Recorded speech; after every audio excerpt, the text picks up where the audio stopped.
Nice vent, Tim. Takes the blows.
What the fuck is this bullshit?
last month.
That's a big scene entry, so that's pretty weird.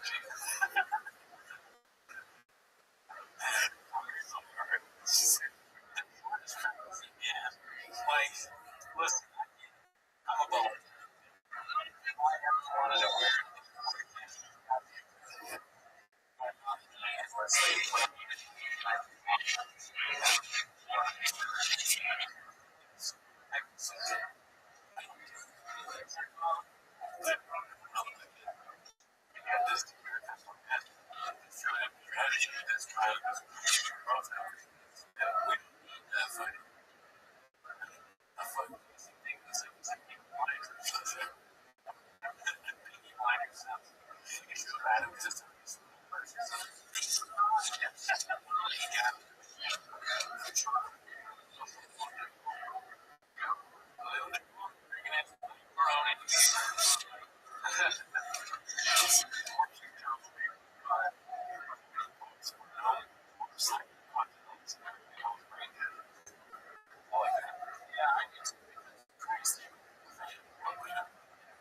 I don't really want to talk about her.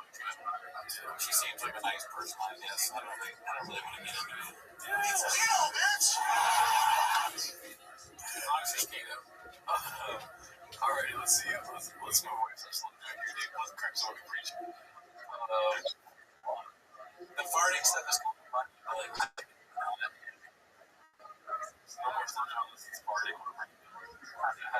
I mean, it's kind of neat to make it seem she farts, but then she's not farting. Yeah. But would you want subreddit with your wife on there constantly farting? Oh man, that would be going to be like, yeah, I'm gonna talk to my wife. No, none of that. You want your family, you want to protect yourself.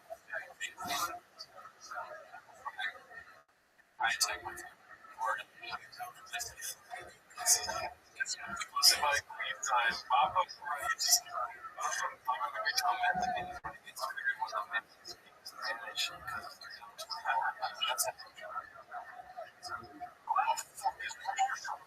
Just say that. Last night I popped off because Who the fuck is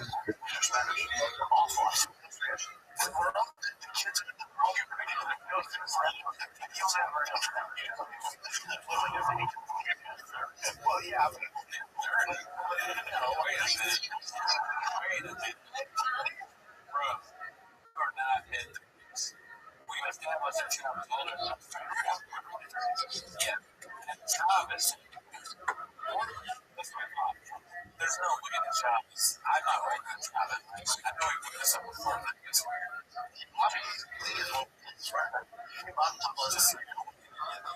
I can't be. That makes sense. Man, does he know how old he is? We were watching. They were working together. We're going to have people watching this and laughing. But you're picking up on your 30s. What am I picking up on my mid-30s? I know. Because they didn't know all these. They can be serious, right? That's not the serious thing you got to do.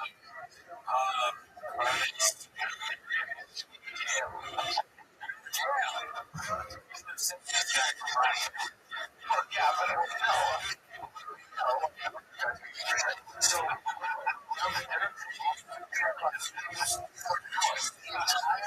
conversation is finished. Not necessarily the one I go. Well, I'm just going to sit here and stare at the fucking wall like it's a great dinner. Yeah. Just smash up. After 45 minutes, disrespect. I have no clue what's going on now. So I'm like, oh, I should go eat in another room. I should have. I told her, figure out a way to pay for the house and all the bills. The only kids have only much ice. Is that not crazy? So, you know, it's pretty sad about that. It's, if it was English, you wouldn't understand it. It's almost no different, really. unless they really done it.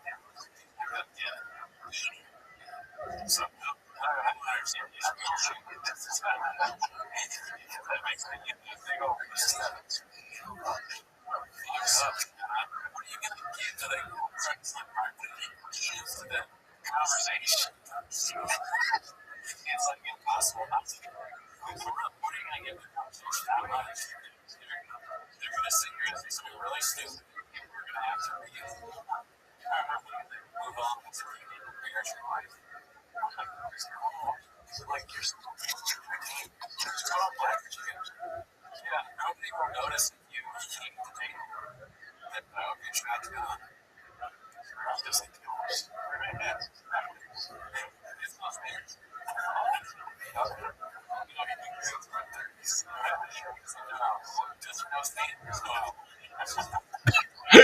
Oh man. Trying to get in the door. This one was 5 years ago. This one was huge.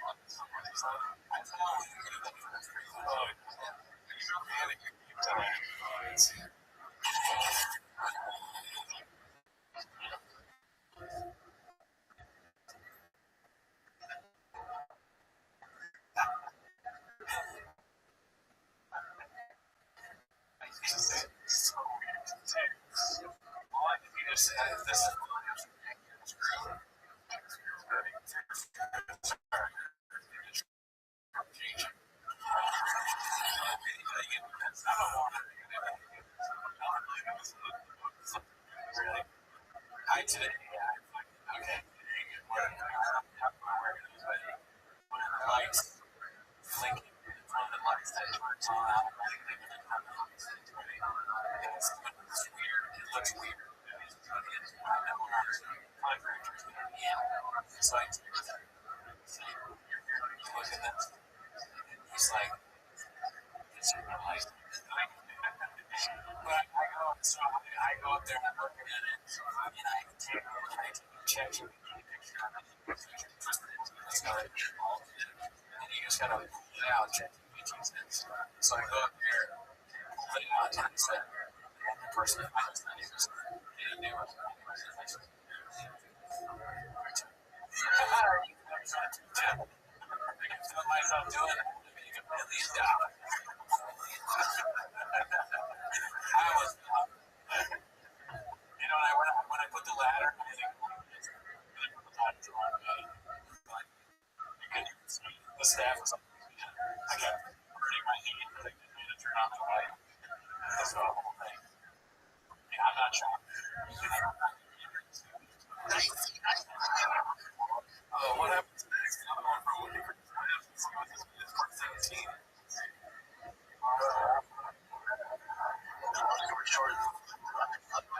I always been a country.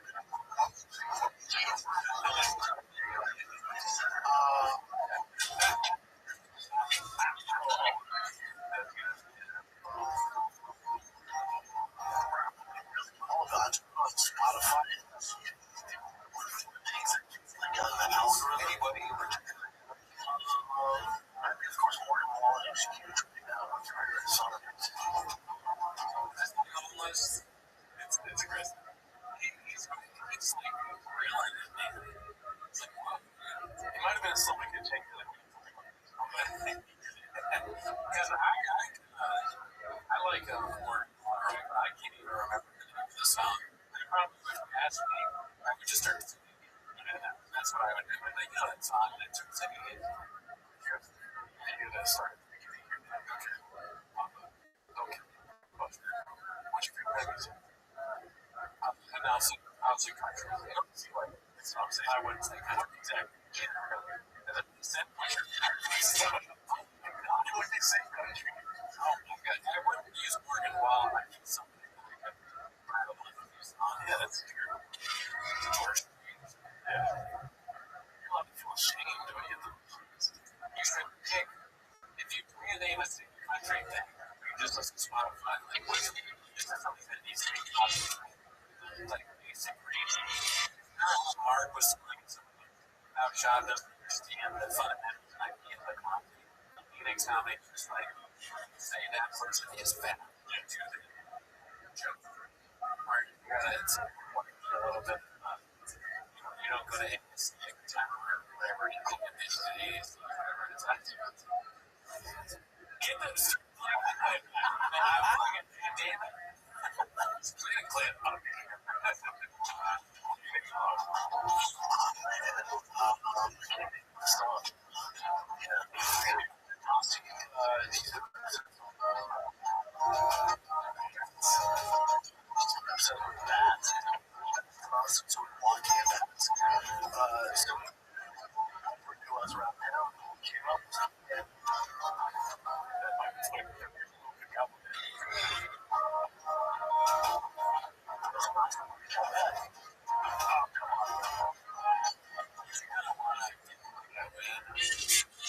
I almost like her. I would give somebody every state, whatever the state is associated with that, you're there. What's going on?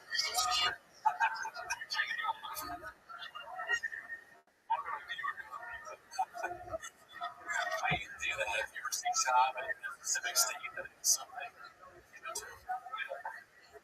So, Vegas, you're from chips. There you go. Las Vegas. Colorado, you're from skis. There you go. Big ass giant skis. You will not believe what just happened.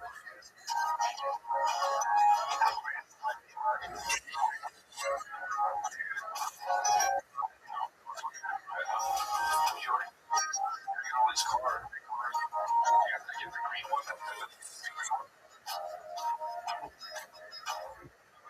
Straight out Red Bull. Yeah, but only goes for straight. Three quarters and shit.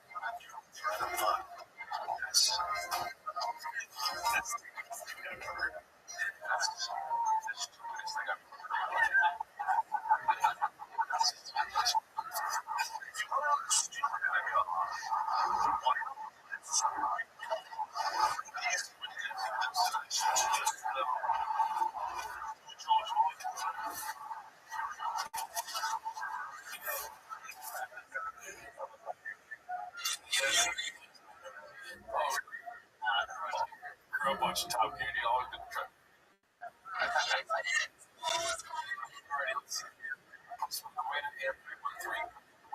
Is this facade? And I think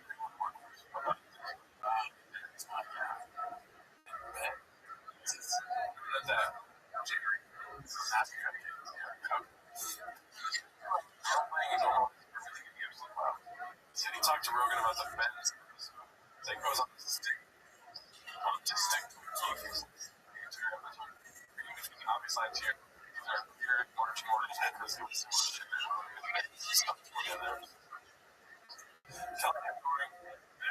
Basically, being a preacher who introduced you. Care about that.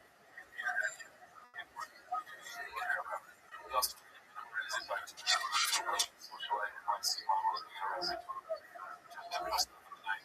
Ignore the traffic part. So the problem any goods that were teaching. Someone just something that is working with the level. And he went on points. Shit. These aren't just also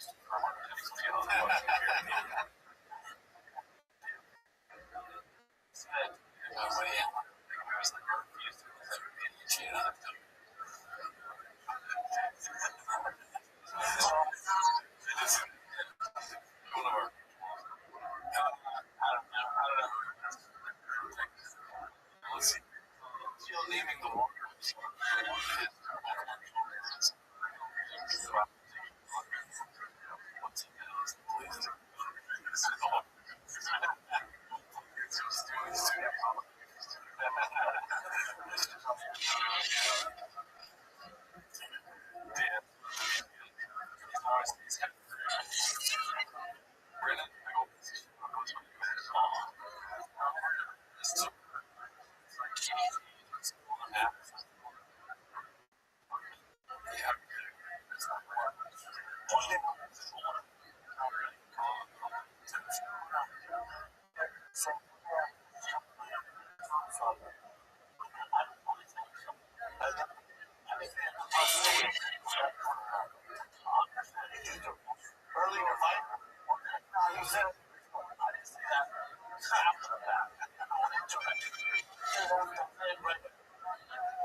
is the shot.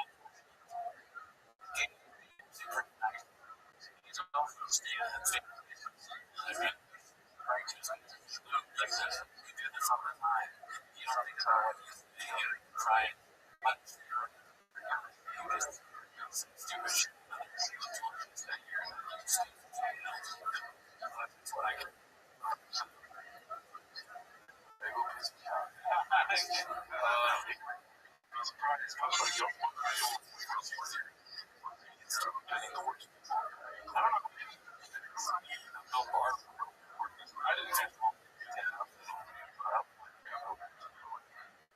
Probably the Riyadh.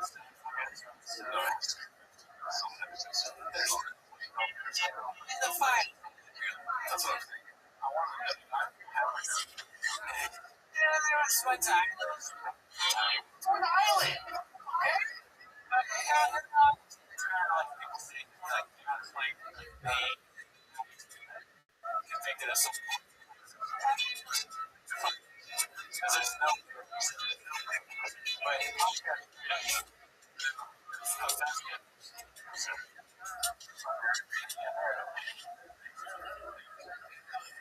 I know, I was really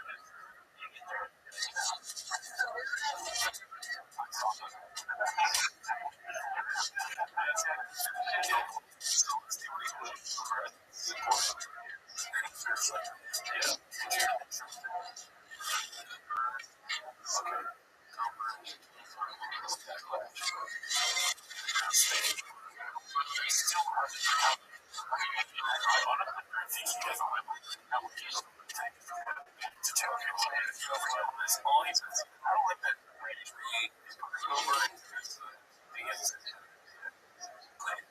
Clickbait. We don't do that at all ever. Yeah, come on. It's great. Save thousands. I'm breathing.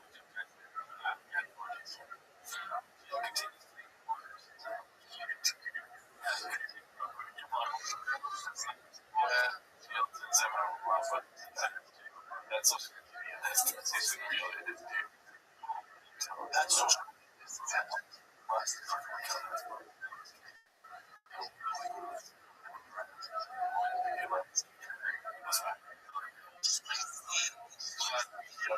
I like how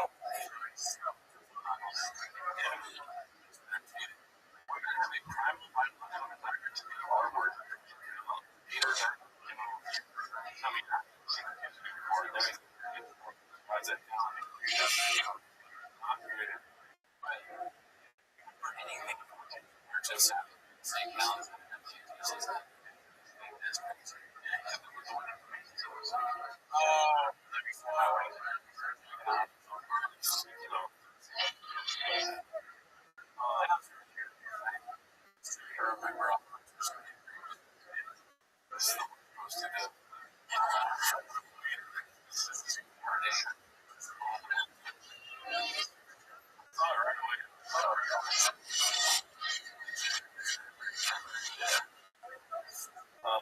And then something I say,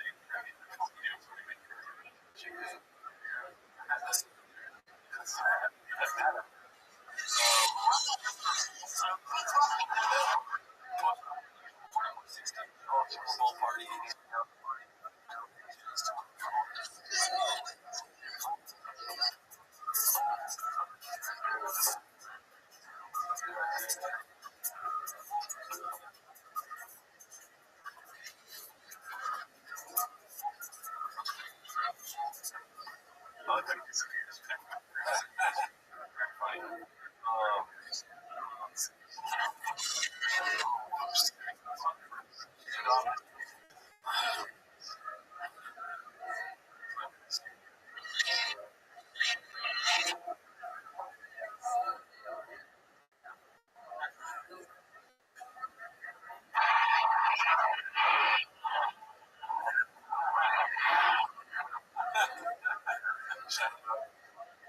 Half of Shop's life is welcome to Ted's elevator. This whole thing.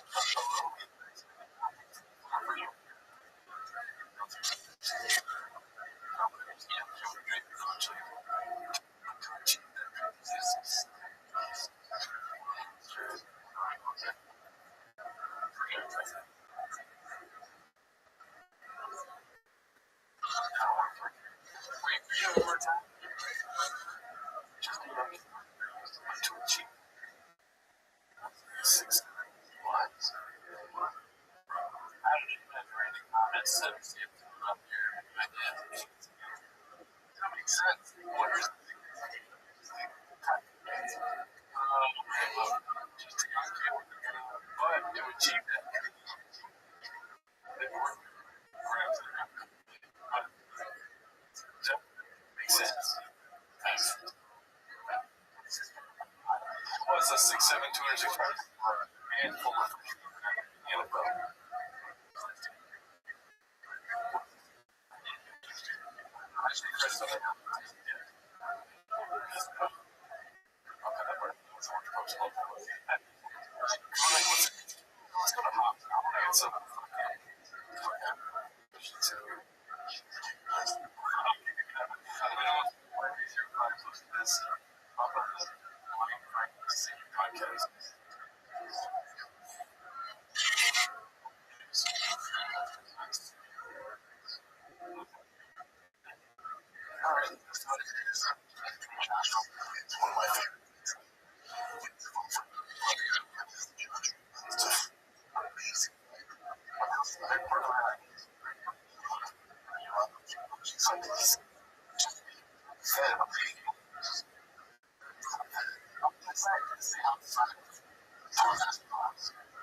division right now.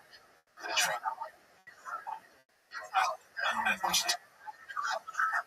My life on hold.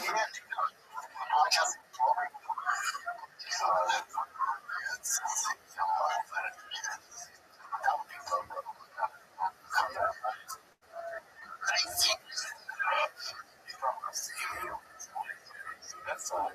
Why not? What's the podcast? Obviously, obviously,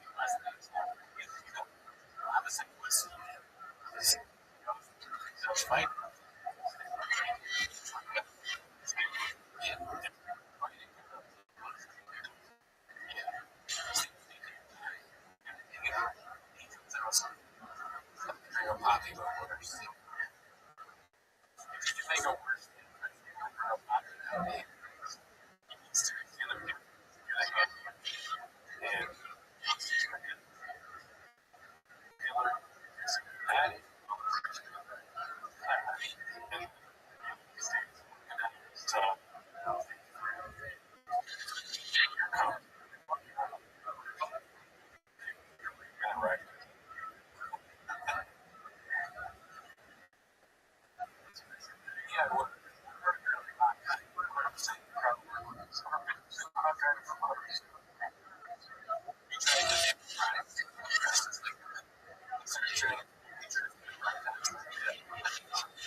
He was not funny.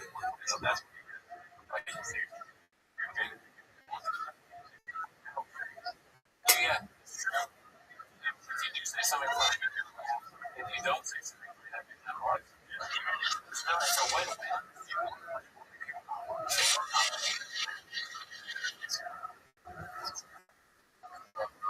This is supposed to be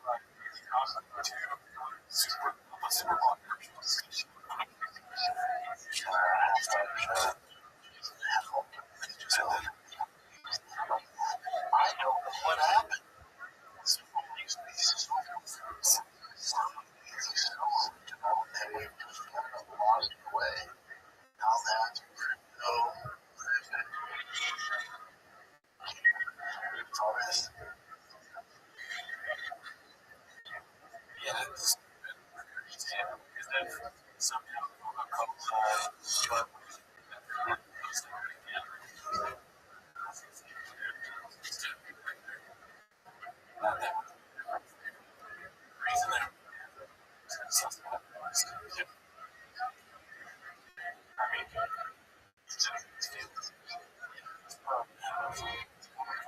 What a bitch.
Much. Shout out to you guys. See that? Challenge. Talking shit about it. Just happening. This is dicey.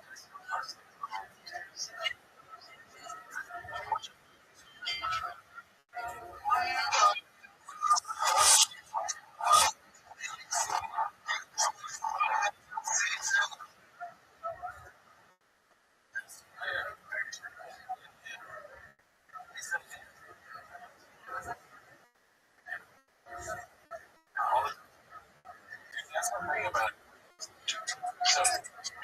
So,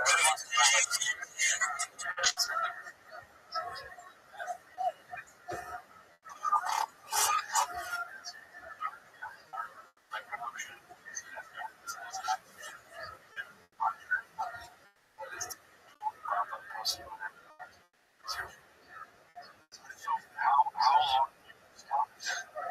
12, 15 minutes. And then else. So you did anything after this thing? It's just brand new. You should learn by now, whenever you see fighters, the box. That's what I do. Big thing is, which day do I know?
Ceremony of fighters gear.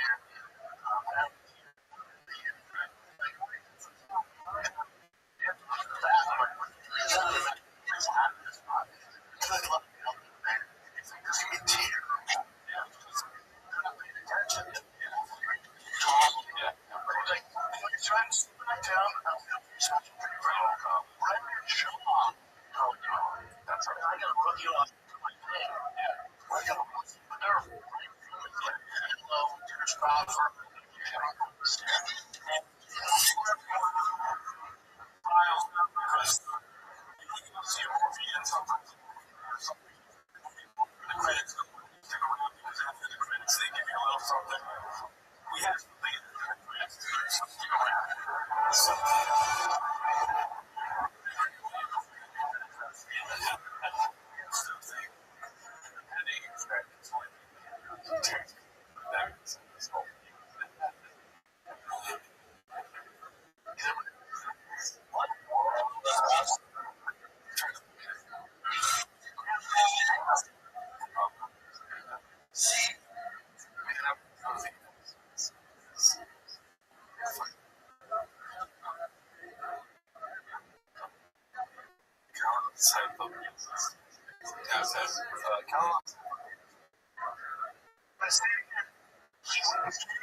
name is Mark Saylor.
He's still there.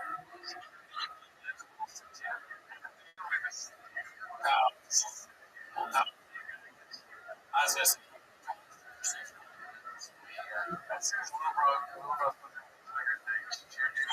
Oh, yeah, that's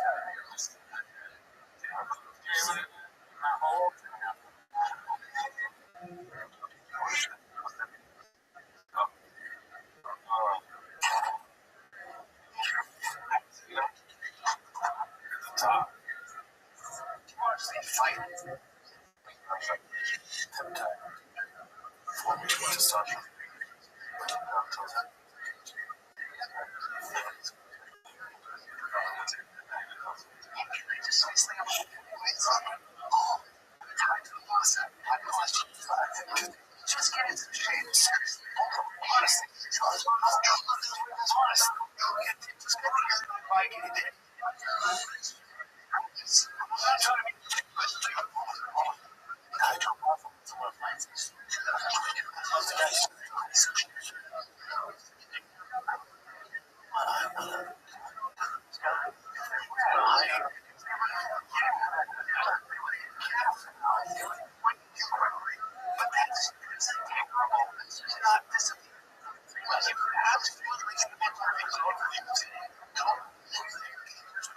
Watch that.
Anthony Thompson.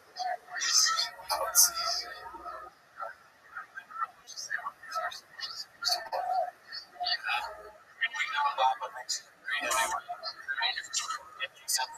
Say other people. They said fighting.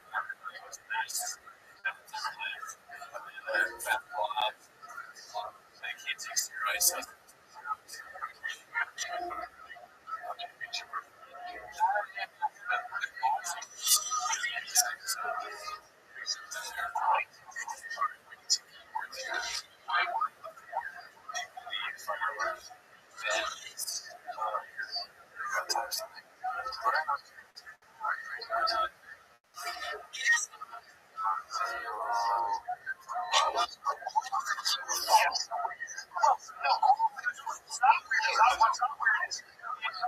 Powerful men like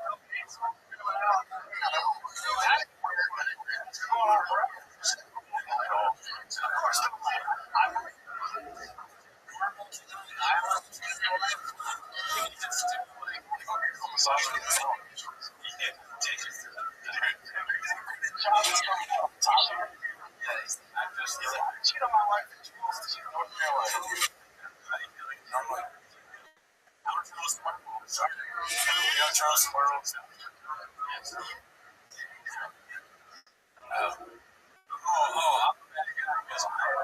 I'm a feminist. Put their finger. Sorry about that. Sorry to make you kill me, I guess. It's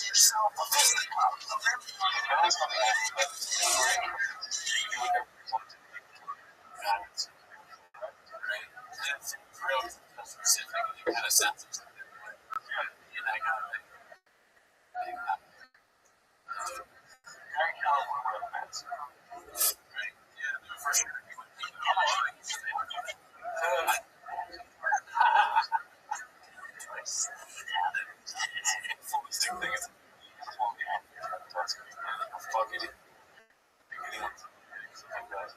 Obviously, all sectors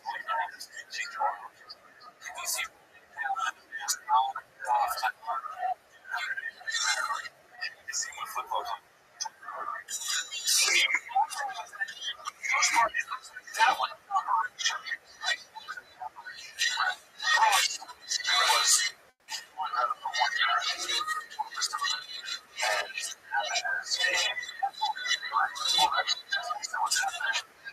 how did it get so rich? And it's kind of easy for if you're working for the country itself to be, of course, the Hamptons, washing one wall.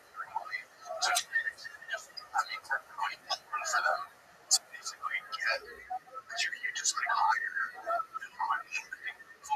So, it was like, hire someone, just hire. You did was get we don't like, I'm not going to say they showed up here and knew he was a kid. Like some of them, it's like they, even though 14-year-old, I'm not saying they showed up to the island. One time I go back.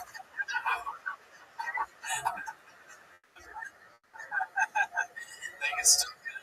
One time. Should have visited the nights at the bar. Oh, how would Charles say?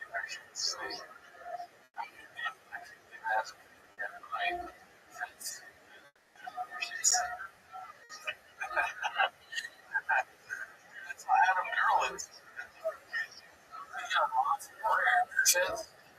Regardless, he knows like that's like surprising cheating on the table. He knows like same guy that worked on I'm trying to figure out. Okay.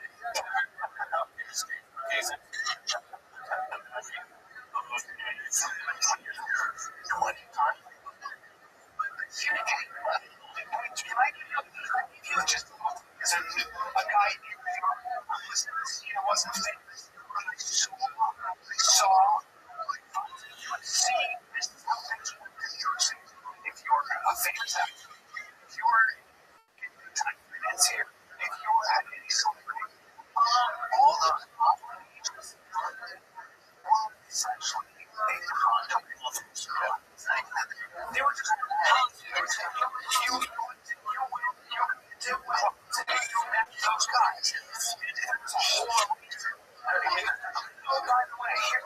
nobody talks about. I love it. I'm a little older.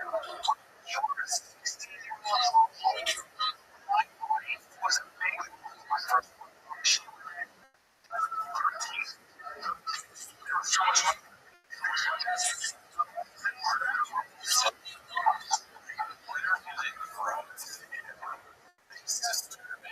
He calls his first wife on the show, and she's like, "Oh no, that's usually New York stuff." Like he's bringing up stuff in New York, but she's like, "No, that happened in New York." He's an moron too. That's not what I'm saying. He's a bad person, but he's also stupid. No, you get it. You know, dude. Like he's like the modeling agencies, prostitution, all of that. That's crazy. That's a crazy thing to say. Like, it's kind of it's bad to say that about women that are just moms. Like, wait a minute, I wasn't a model. It's like you're at a park, you're like, oh, it's like a party, it's gay. And they which they and Brian's going to almost for work. But her mom would be there. Her mom would be there. You know, please understand. Sorry, by the time you were 16 back then in the 90s, these clubs were in the 90s. Here's my thing I do. I provide you with what you have for a fact. No girls that and models that in your thing. Like, Stockholm. Yeah, this is bad. These big schools, these things are great. Always places like this is always like mid-90s, right? Get a jail free card. You're a lawyer. These people defending your client, your honor, what's being we heard the prosecution states outline all these things that he did, but don't forget, in his defense, it was the 90s. Because,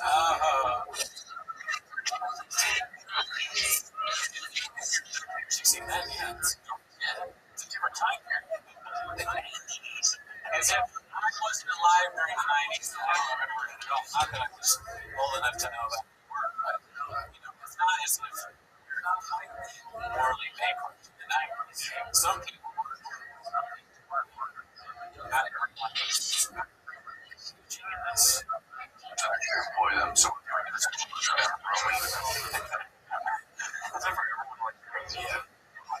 to just that was their job to show up to the club. Just put on at the club. I met my first wife. She was they called her the honor. It's not like we said that's the honor. She was making the call her the attitude. I thought it was that too. I said that's the iron door. That's a hot egg. It's a hot egg. Yeah. You said that about your wife. The point is that there was a up top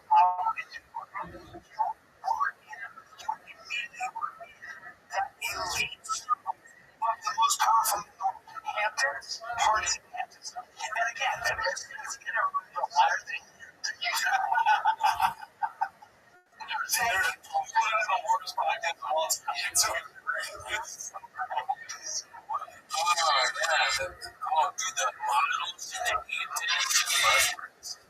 They even know what they're talking about.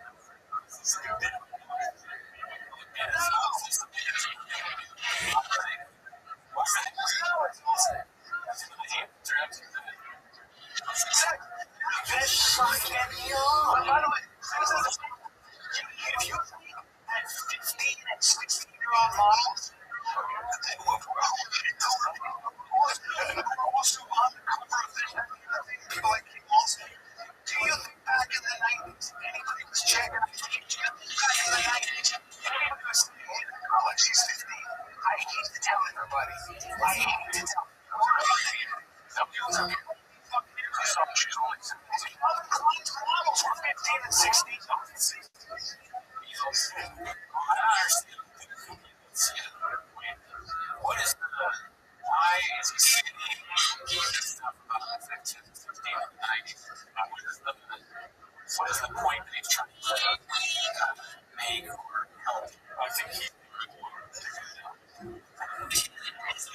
No, I'm saying calories. It's almost like saying it's like we don't know what's happening. It's like, okay, what is this? It's and Molly, people not rich people, people that think the laws are country. Yeah, fucking kids. Eating babies. Masks and workers are like, fuck it, mask on. It's like, so, this is before, I'm not saying, just to get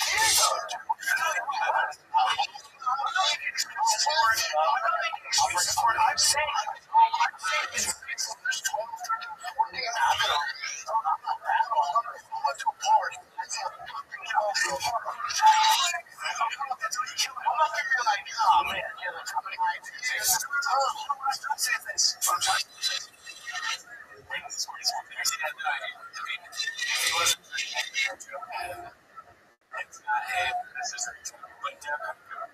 comparison to count. It's like, no.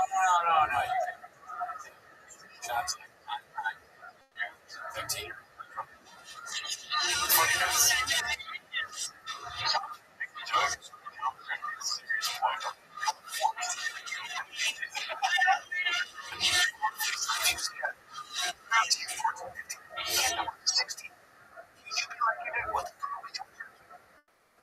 Here's what I'm trying to say. The majority of those girls as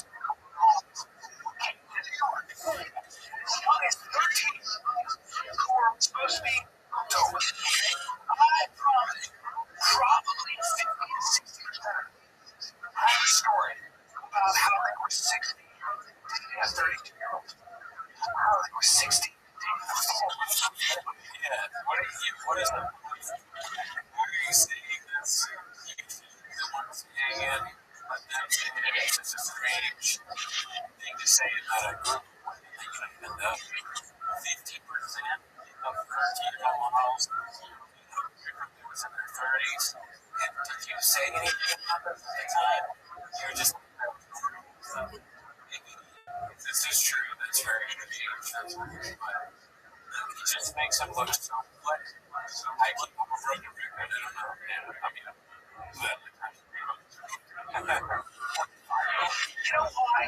Because it was fucking accepted. The new parties on that. Each parties, and it was accepted. Accepted. What goes on? That's where it goes. Let's say something about the fact that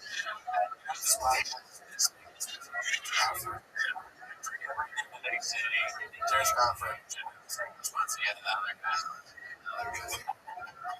Now we know it could be anything else. You can probably see that too. Yeah, I know.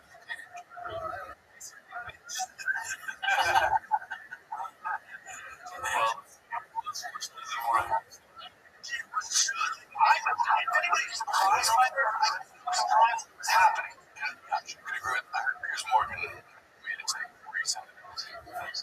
2008. No, because he was never in charge. Yeah. So if you want to just take it out, you would just party.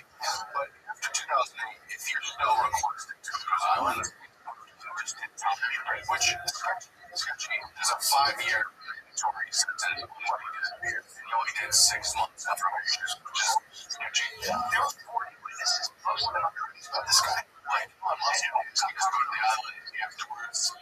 Sketchy. Yeah, like, again, I don't think it's possible. But you know that. So, the funny thing is, communicate. His name is Mark Sam, who is the good news with the important guy. Yeah. That we're seen as not fun enough to come to. Which is like the same game with fuck is it deep party contesting. That's enough for it to really fun you guys. Not a good look for anybody. Sure, 14, 15, 16, 17. No, that's it.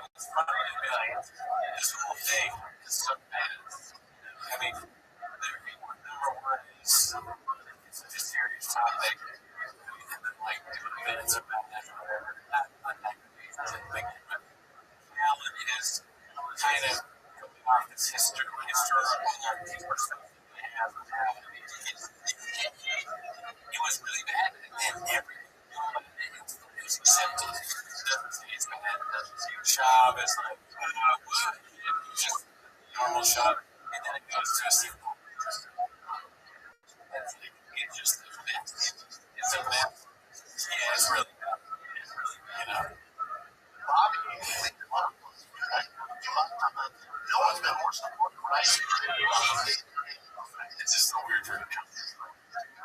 Just sharing some videos on it, I think, 2 days ago, so last thing I'm going to say, I watched a little bit of the thing. I was kind of serious about it. Yeah, always serious with her. We don't get to expense with them. So I was literally the best thing.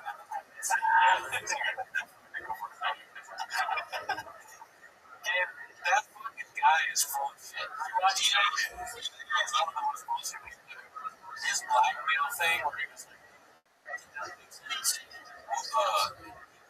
blackmailed him because if he had blackmailed somebody one time, then everybody would have known and they would have never. That is one of the stupidest things I've ever heard someone say out loud. Like, did you work for the CIA or something? It was a weird thing for an organization for the selling industry because I mean, just for somebody, that's a black dumbass. So, yeah, it was just that was just the deal. What? Yeah, that was just the deal. Once you find out somebody, they're blackmail. Don't think they have no choice. That's the whole thing. There's so many famous people on Trump himself who's openly blackmailing people. If a woman is still all the time. I just wasn't see that. It doesn't make sense at all. No, it's social media.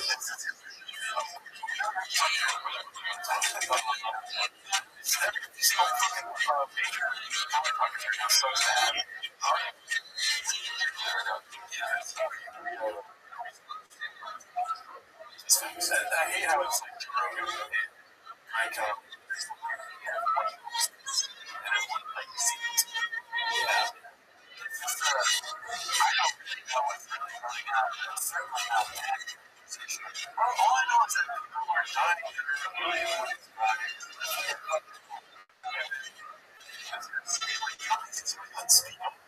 Everyone's fucking dying. People are dying from COVID, from fucking heart attack. Phil Long killing himself, shooting someone. How could there be just basic common sense? They said there was one mission, right? And now there's 20,000. I know it's not, or whatever, again, 3 million. That was a Shabbos. 3 million. Just explain that. Just explain that. Doesn't make any sense. The black company, I don't know why that got to be so of course, some people at least one person in the whole thing is like, you would, if you do this kind of thing, you would have to. It doesn't make sense. It was boring. It was like, you know what I mean? It was like an attrition board. You were able to talk for a long period of time.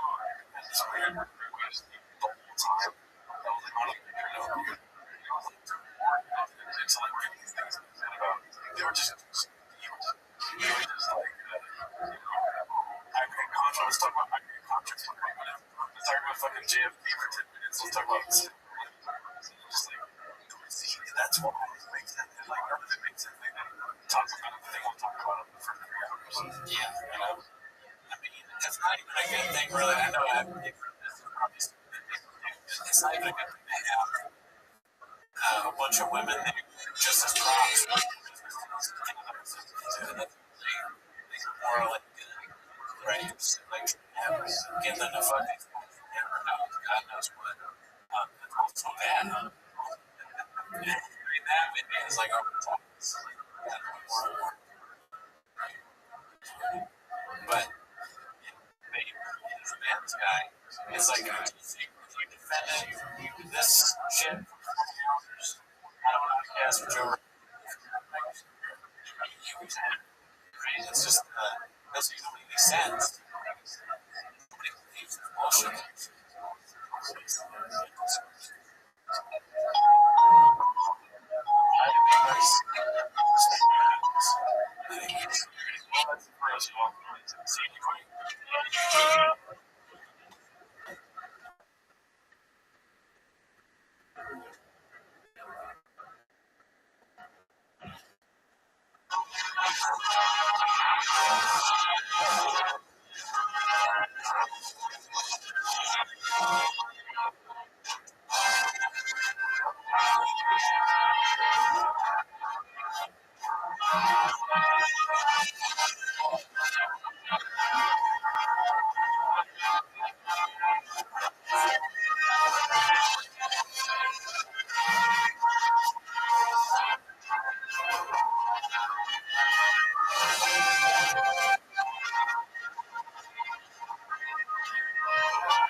Welcome back to Message. Take your turn and end up ways. Turn the Patreon, turn the Discord, turn the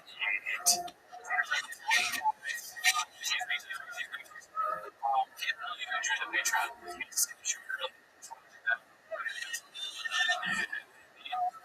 That's the way you're here to watch the show. So just put the timer. Let me oh shit, one second.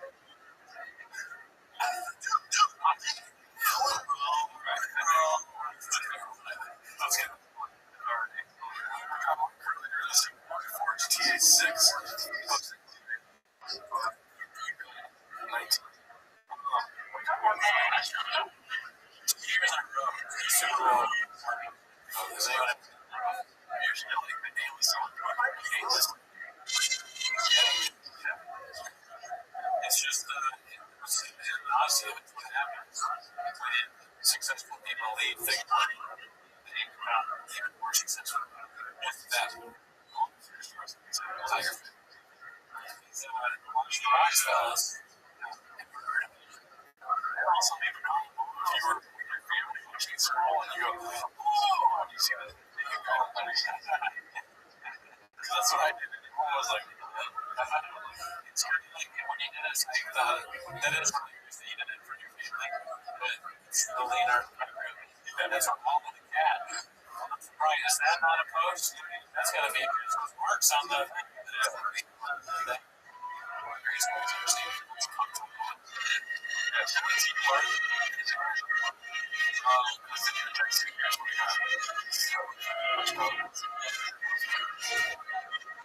Joe came over to buy a big green suit and hosted by Tab on 66.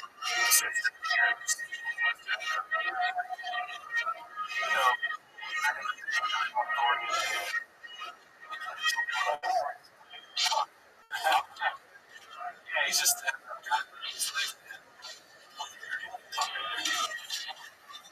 always out. Wait, is that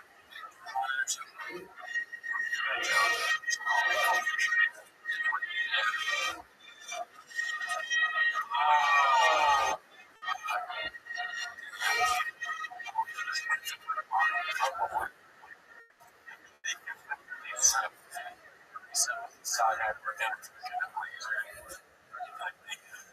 Especially shower is pretty broken. Sometimes you just can't write this shit. Anything happen for sure.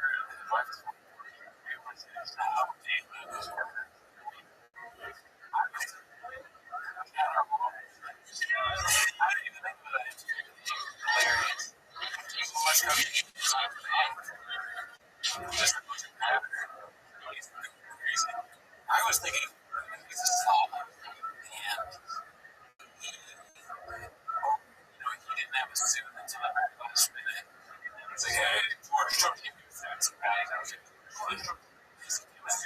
that I grew up on the same side of the break. That was awful.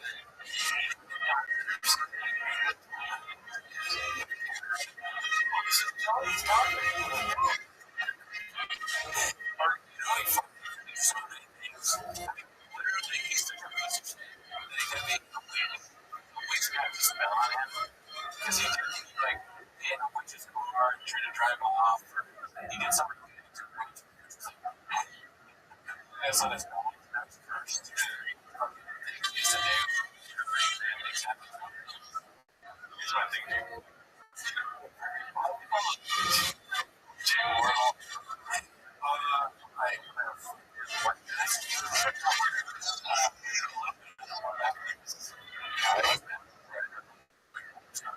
Situation. Say,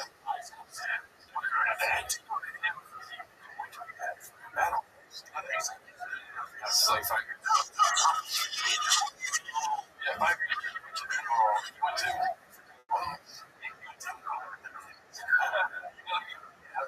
So I'm trying to say, he disappeared for 3.5 years. Wow. And then I came back and just like, he's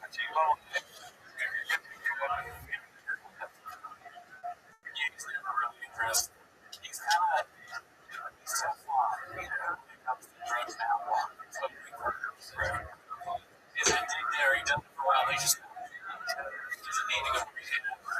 Give us a region back. He just quit what he wants to do. I think she was like, you know, basis he's done, stuff like that. I've seen that. Yeah, that's from too much. Yeah, no, it's from too much. I feel like those kind of things sometimes, you know, I think it's soft to make this rest. You're not on drugs, right? I'm on sober. I'm on drugs, dude. I'm on this social media. This is yeah, I mean, dirty work. It's not a nice suit. I mean, dirty shit on a nice suit. That is the worst of the I guess. Right from the top. Allegedly. It was totally up to see 15, 16 years across the top. Right? 990 VR.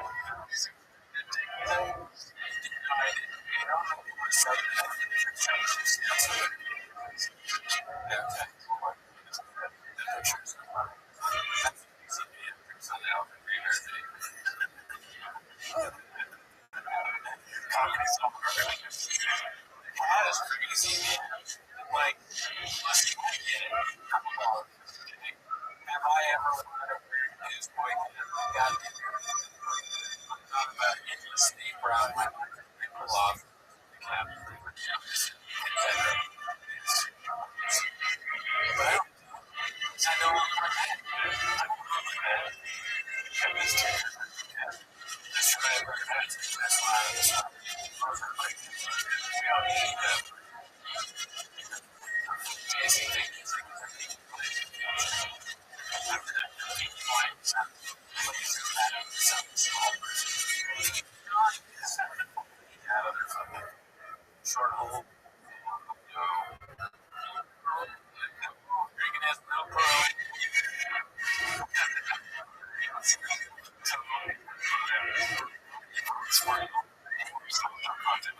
obviously not right. Yeah, but would you want there's a subreddit your wife on there party? Oh, you're mad about me? Like, yeah, if my wife, I don't want that.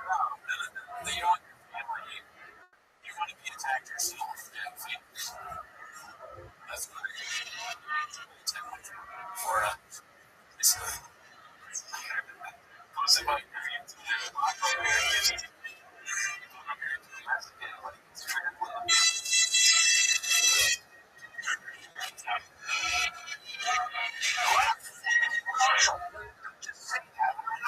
last night it popped off because English isn't great.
like, this weird, it looks weird. I know our contractor.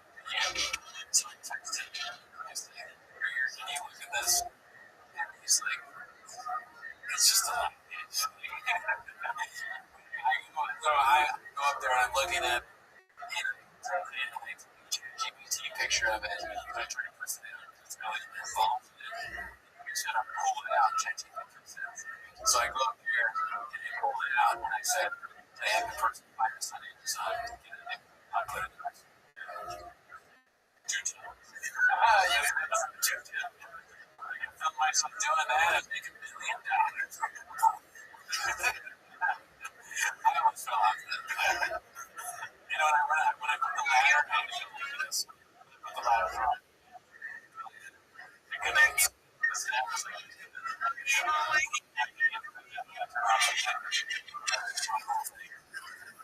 not job.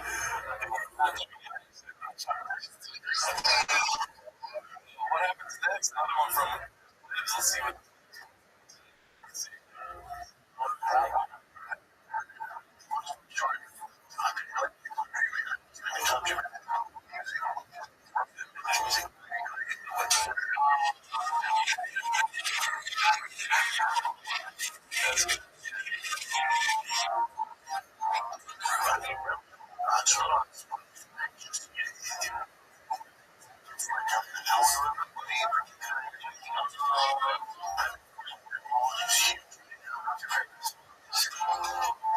This guy homeless. It's aggressive. He's like,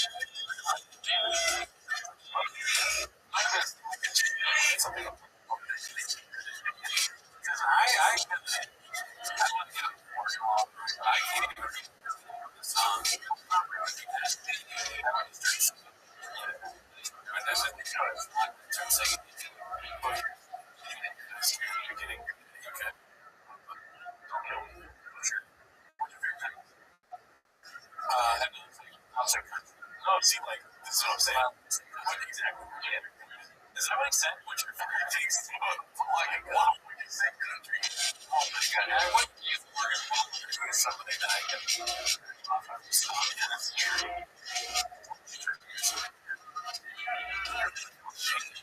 Be honest. I think I'm kind of this was a spot of it's just a thing that needs to be taught. It's kind of how markets fundamental.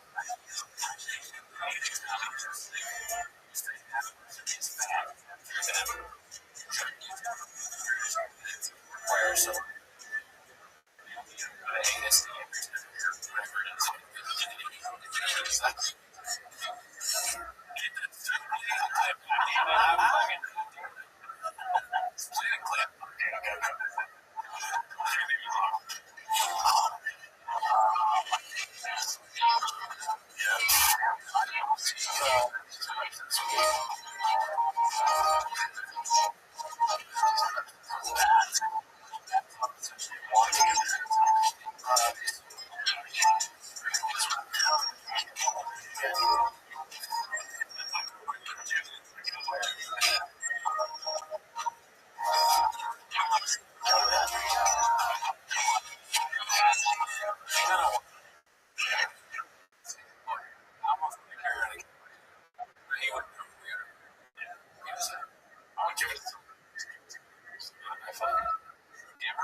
every state that he's in, whatever the state is associated with that thing, you're there and you like it.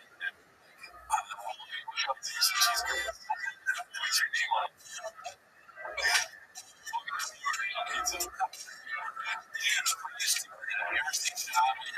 state that has something.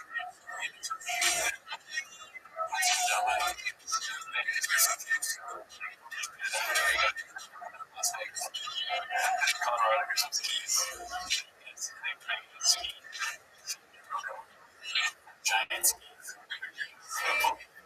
That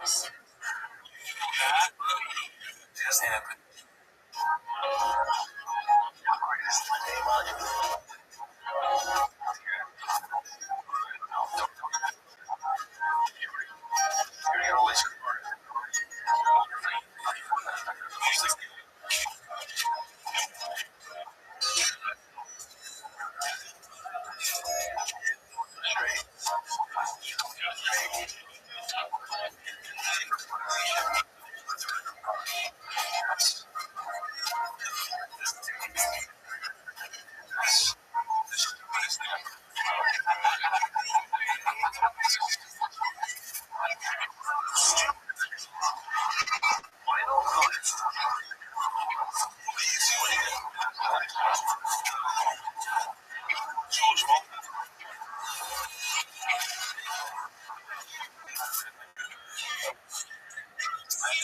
Oh, really?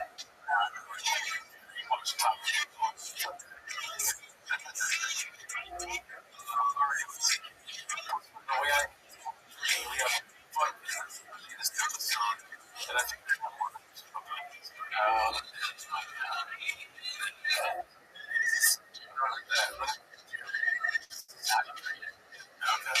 Cal is downplaying and normalizing everything in the Epstein files. He said he talked to Rogan about the Benz episode that goes on to stick to a key viewpoint between the obvious lines here. Selection and stuck to another episode. Back to it is being a bunch of rich.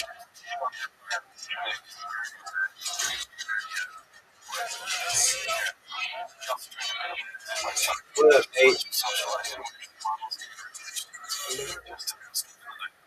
What's good?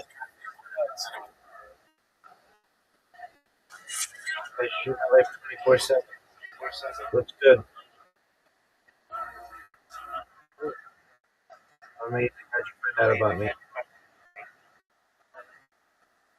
My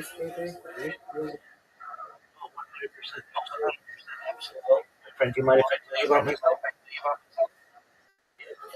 Excellent. Grab a breath. I shoot my life 24 hours a day, 7 days a week, 365 days, 65 days a year.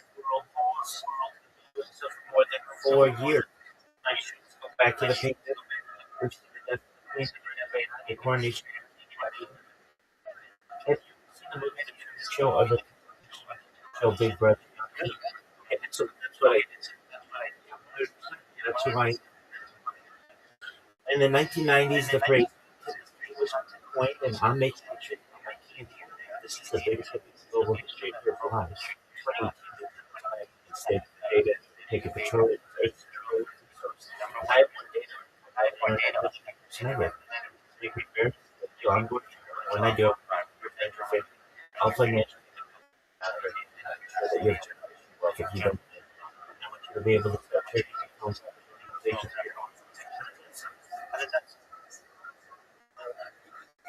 Absolutely, I agree with you, my man. That's the goal, right? Why not shoot for the stars, land on the moon, right? Additionally, if you at the top of this Discord, you're going to see there's wellness that says 24/7 YouTube streams. Can you just are you?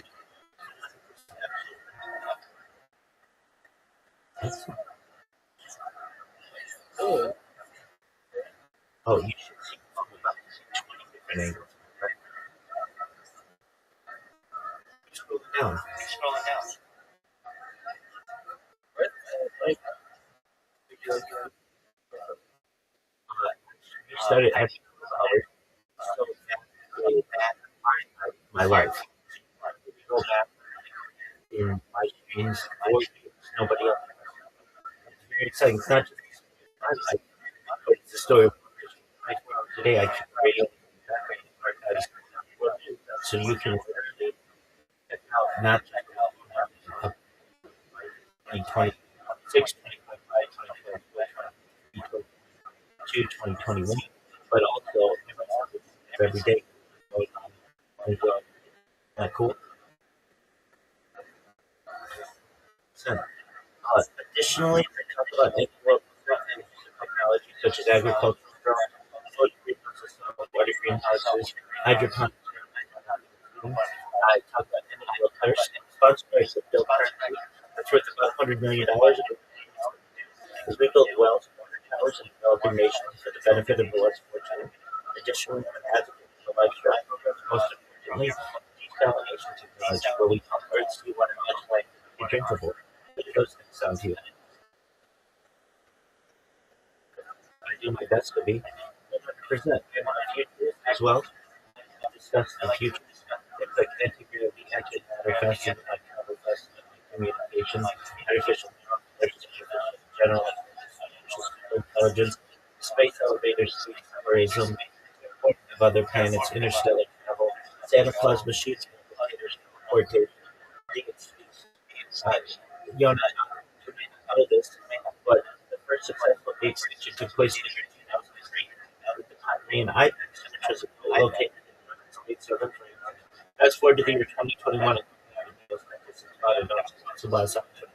they made it their goal in the next 12 years to reintroduce the woolly mammoth to the Arctic Circle, utilizing Asian elements. I think this is a mind-blowing goal, following the reintroduction of the woolly mammoth. They want to reintroduce the Tasmanian tiger, followed by the dodo. What are your thoughts on that? You mentioned That's exactly right. No, I know. That I certainly overwhelming at the time, but I'm just into a lot of really cool things.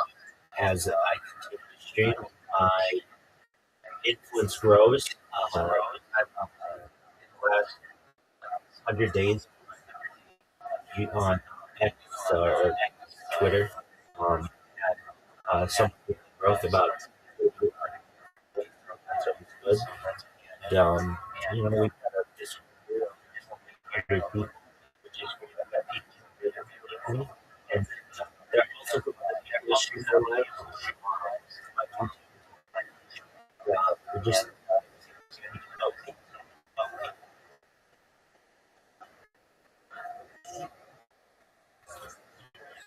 so I am live at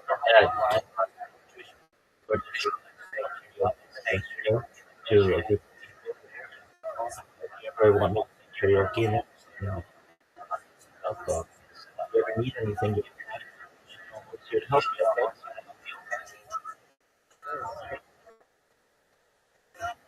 Okay?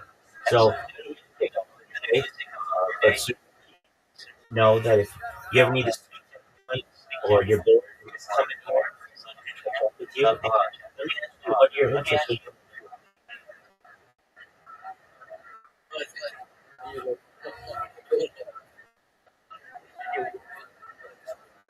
Absolutely, no, that's interesting. What are your favorite games?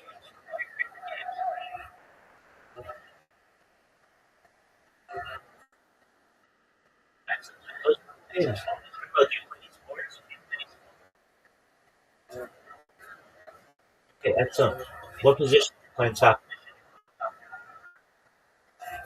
Okay, you're a defender in soccer. You left defender, right defender, middle. Okay, so you're a sweeper.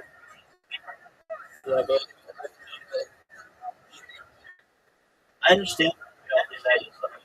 But that's one side of the goal here. Perhaps like the most important. So you stop a lot of people from scoring. I'd like to hear. Excellent. Well, if you ever, we have a game as well. I have a throughout the night, usually into the evening into the night, I've been playing games like every night for the last, even more than that. So if you're ever interested in the game, so everything from mini golf to bowling to soccer to Scrabble to Go to chess to dice, which poker, games, usually. I've got some other people like sports. So we just had the Super Bowl last, and we watched that, and we watched the award shows. What's going on in the Winter Olympics, so we can check that out. And following it pretty closely as it just and just doing everything we can to better ourselves each day. And if you want to be around here.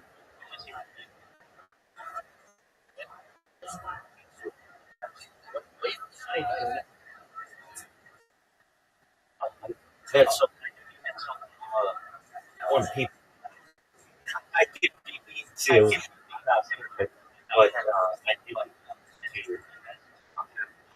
vibes and just and those the that was on the show. Basically a rising tide, all ships, I start the positivity journey.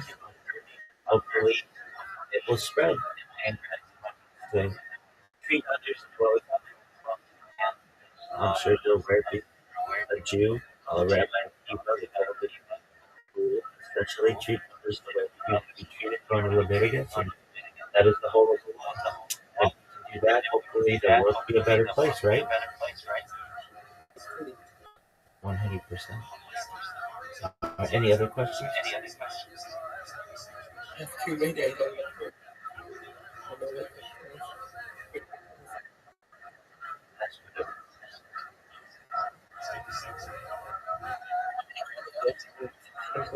Yeah, that's an excellent question, you guys. So, I have 35 different places going there. Yeah. No way. Yeah. I'm still there. Yeah, I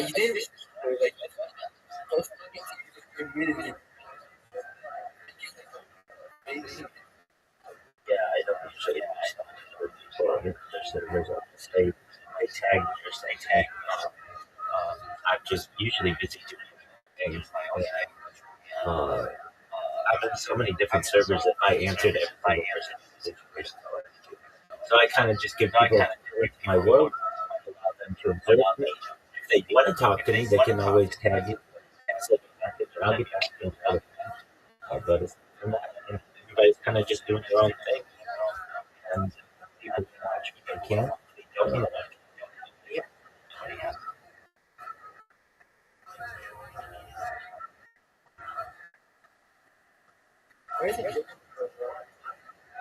Excellent question. I used to allow people to chat all of the different VCs. See, I've got like 500 VCs. Literally. So I recognize that while they're still small relative, I will, and I don't want to just say not busy all day, I will close out the chat. And when I have a bunch of moderation people to open it up, allow people whatever they want. For the time being, people can ask me any questions, and they can ask me anything. Or service requests, we'll be happy to help if possible. And you can certainly speak in the VCs. And as you can see, there are probably more VCs than the other service. And I do have quite a bit of the diverse and interest. I do my best to be as well as possible. And I look forward to a day perhaps when where we have a virus, get this around and people of all different backgrounds, interests, from each good year, just have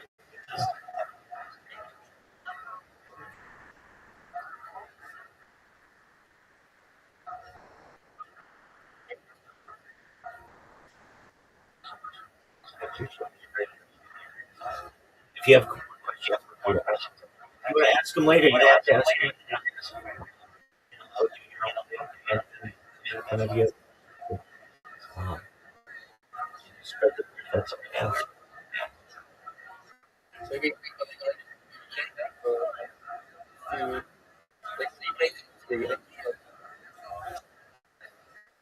That's a good question. All right. So my hours are a little flex. I have friends in Australia who kind of pretty late.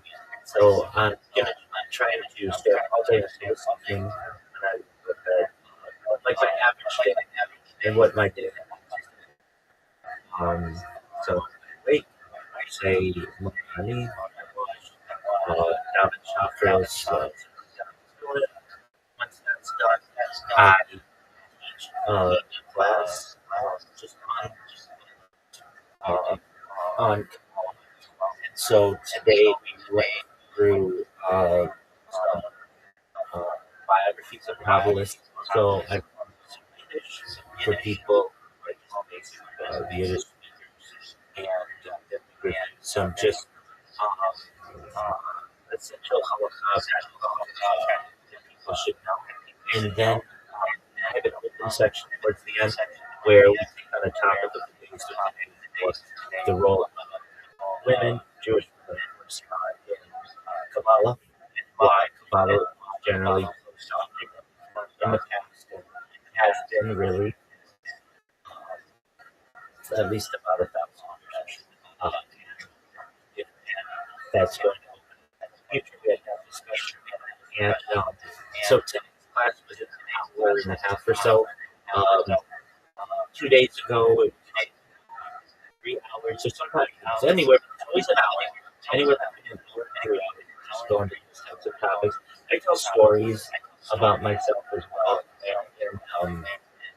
and so that's what we did this morning. I built a robot. I'm really big into robots, and so I built a robot actually that is pretty amazing. Basically, it uploads my life 24/7 on Instagram.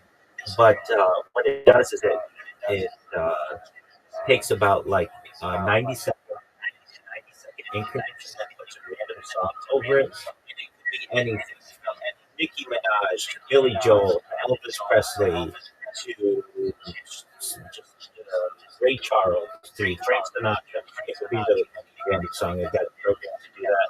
And so I created 4 of these robots. I've been working on these robots throughout most of the time. I really like robots. I've got another robot that's promoting Kit. And I like building like they're really macros if you get technicalities of it. I'm a certified project management professional. So in addition to that, I've launched absolutely App Store and Google Play. Millions of downloads. And that allows me some financial independence to be able to not have to worry about kind of work and to live as comfortably as I do. And really, ideally, I'd like to continue to do this until I go viral. And I want to travel the world. I have streets Santa Barbara, of course, out to San Diego. As far west as the Pacific Ocean, as far east as the desert and mountains, and I've streets in Beverly Hills, in Los Angeles, at Disneyland, really everywhere in Southern California. But I'd like to do it globally. So it's just a matter of time, you know? And I'm excited to continue to meet interesting people such as yourself and the cool people that I meet on social media. And one of these days, enough people are going to find out about what I do, and we're going to change the world. How does that sound? I appreciate it. I most certainly am. Any other questions that you have?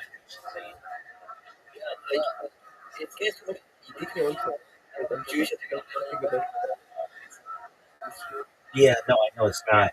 Okay, so generally you need to be male, at least age 40, and have children, and have at least the foundation of Mosh and so,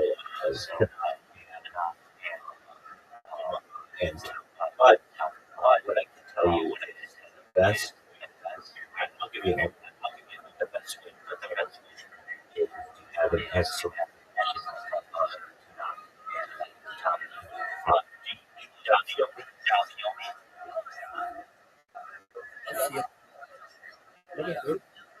Oh, you've never heard of it? Okay, this is a tradition that was written in 1930s, where we go out to folio, one Talmud per day. That's what you can see on my other screen here. And I go 20 about about but okay, so without that background, and I imagine you have it's the basic local background, but just a quick overview, and I'm sure you're aware of it. It's Jewish mysticism. It really has its found arguably, according to some was going back to the bottom. Uh, uh, there are some people who trace it, some Catholics who trace it, perhaps to texts associated with Abraham. I would say that the key event that really much gets its foundation from through rabbi known as Shimon Yochai, and was around the 2nd century century era, and it's off of his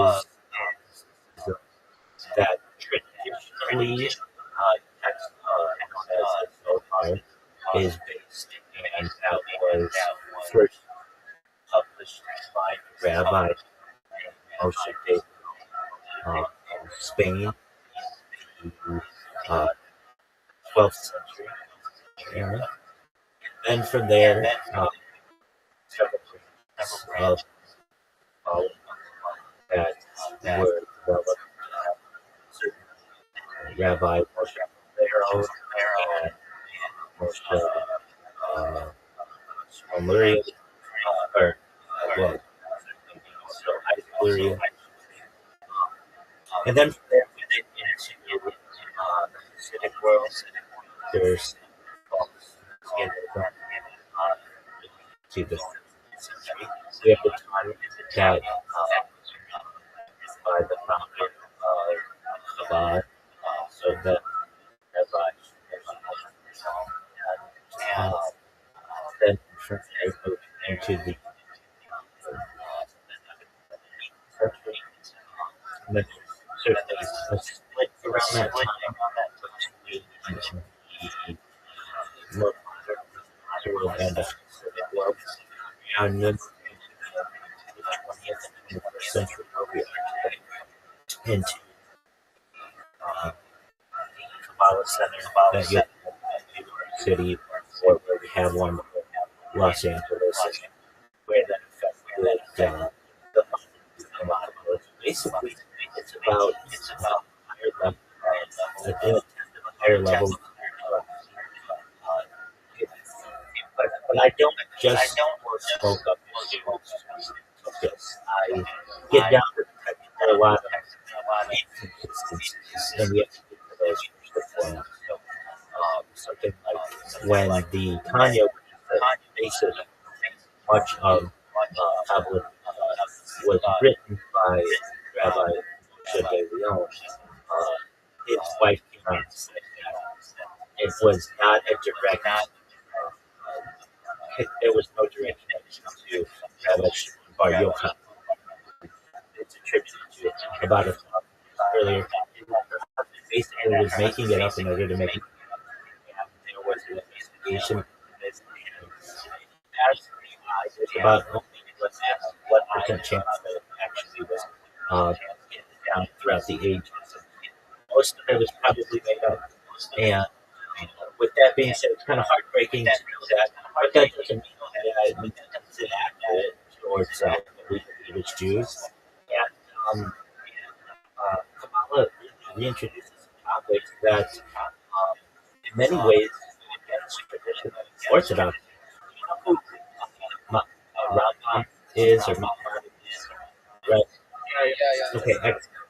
So he's certainly a rabbi of 11th century kind of who was very practical, didn't want to get into metaphysical aspects or avoided some of the Kabbalist things.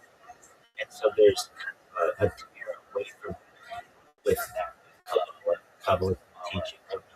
You get in Hashem, what we would consider the traditional male aspect of the female aspect of Hashem. It's the Shekhinah, just like the spirit of Hashem. And then certain did some techniques change their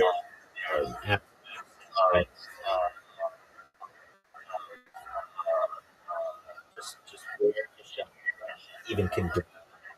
And it's really has to do with what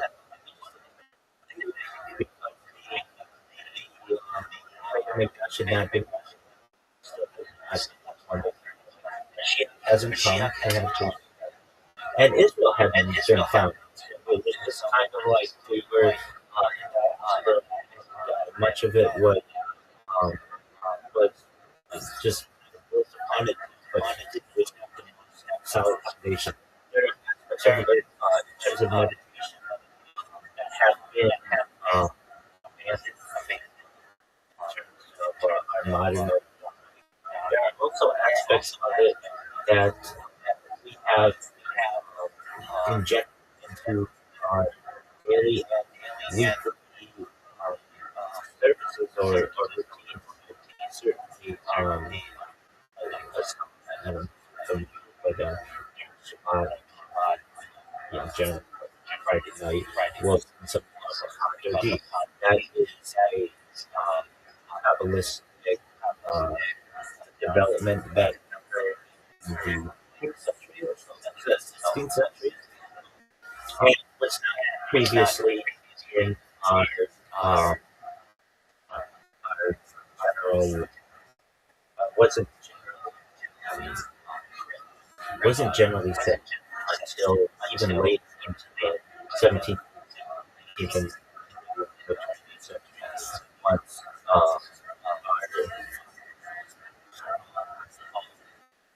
what Judaism became to be made standard. So every community has its own traditions. And ideas like uh, are become prevalent. Idea of the soul and different types of criticism, animalistic soul, going back to like animalistic soul. All people have there's a higher level of Jewish soul that really don't need more. And what souls are like when you awake, there's an idea your body, there's an extra soul. And these kinds of discussions weren't in traditional Judaism. They're not discussed. Uh, weren't discussed really by um, medieval age. So these are just some discussions that we have, and I have made it as practical as possible. Really don't need any holistic knowledge. It helps, and then we start to go through the great topics of history, and then get into the text. So if you're ever interested in Pacific Standard, interest you, I do it every day. I've been doing it since and that 47 days. I started prior to that. I would have the class as well. I was interested in it whenever. But that's a basic breakdown. Yeah, it is complicated. Certainly, we always got to get people do our best. So it's one of the reasons why tradition you should have a an ex Bible hood certainly be flipped so uh, certainly usually this is for males. It has been opened up in the past to some people. So for anybody who wants to listen, I do my best to share the knowledge that I have. And then once that's done, I allow people to ask questions. And then also, we just watch that. So that's the daily folio stuff. What's going on in that? So, I mean, fun, but spend the whole day religious. I'm a religious person. I like religious, but we talk about sport, video games, movies, all the other fun kinds of things. You don't have to. It's really open and it's positive.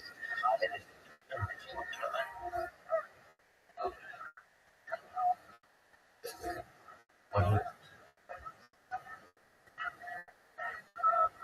you have any other questions? I appreciate it.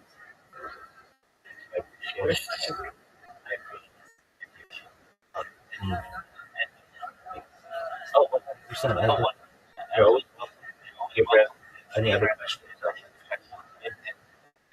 I probably do. You bring in the Jewish guild, and then just one or two. So you may see in their talk, just join their Discord. I just go in and I turn on my don't talk to them. And they kept putting me out of the Jewish guild. I thought, why is the Jewish guild of anybody who shouldn't be in the Jewish guild? They're a rabbi. And, then I just wished everybody in the chat had a good day yesterday. I hope you all have a good day. And somebody said to me, why do you have your cat on all the time? And I explained, I'm a student. I give people affordable time. And if they must do somebody said, what's this karaoke stuff? That's on. Once they said that, I said, you want me to sing karaoke? Sing it. Because I got a bunch of people and I sang the beat and twist and shout and Michael Jackson to the field and say the rest of it. Absolutely. So it's really cool to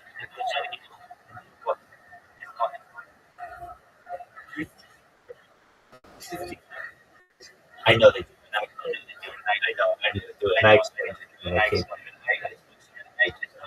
on board with but explained it's just strong language.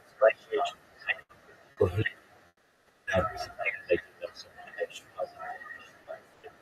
so much. We understand after the they said it's good enough for that time. They hear me sing.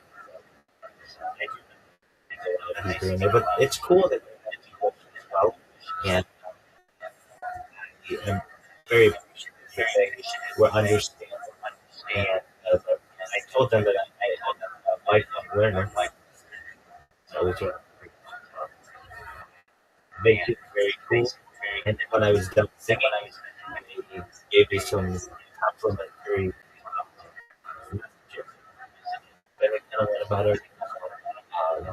Yeah, I'm really glad with that.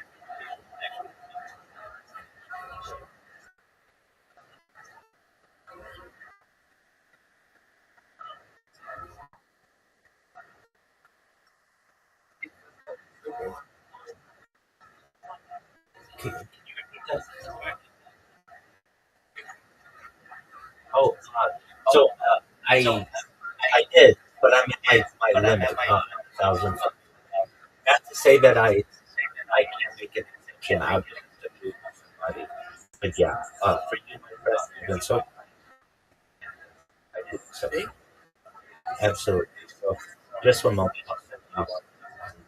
And feel free if you ever need me. If you need to get a hold of me ever, I certainly answer messages and best way to do it is just come in here. Ask me that.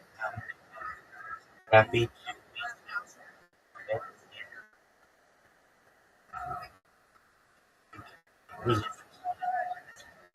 I just said yes, that's an interesting question. I use time to my ability, so cameras go. There's nothing that you can't be at live. And believe it or not, during the pandemic, it became routine because we could. And I'm not going to be I know this was 24 hours. So that really opened the door, I felt, to being able to stream my on my Shabbat. And I don't work on Shabbat. I don't Shabbat. I certainly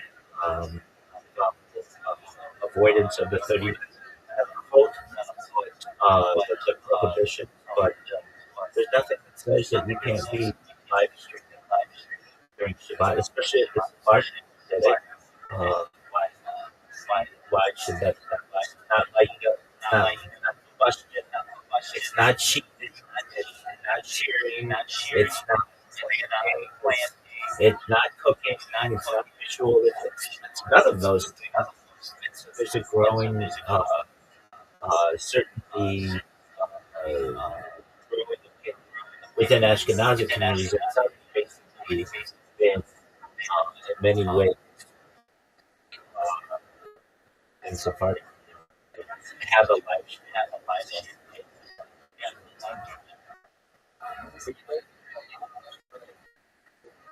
But you have to avoid, um, and if, for instance, like one of my devices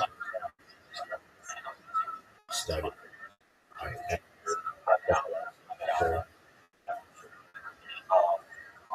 and I have used timers. That's real. So I have basically pre-programmed to shut down the screen, start the screen, and I'm as productive as I can be because I don't know what it is. I have I don't have an issue. At least there are a lot of there are a lot of opinions. The camera isn't um, uh,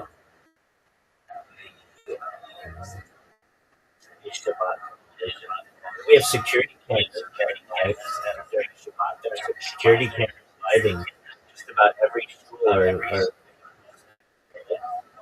why can those continue on them while we're davening? Why can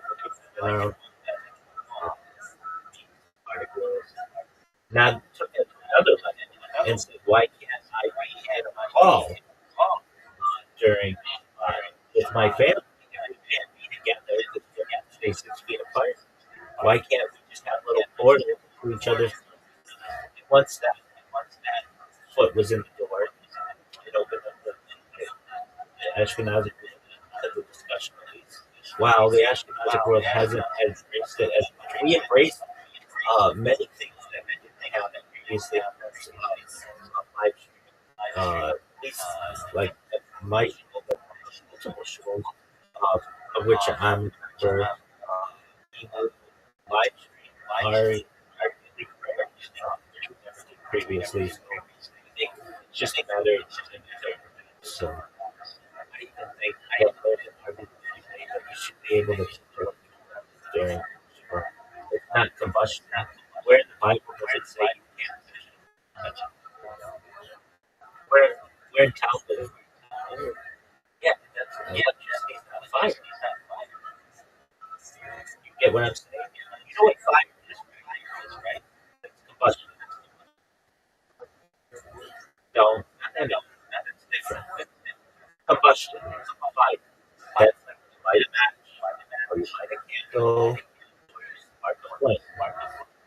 That is different than electricity. And there are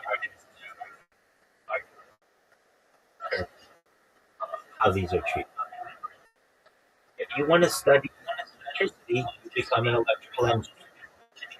If you study fire, you become a firefighter. Those are two far separate worlds, and they're not really. Again, I understand from Orthodox perspective, you treat them as relative, treat them as for my life.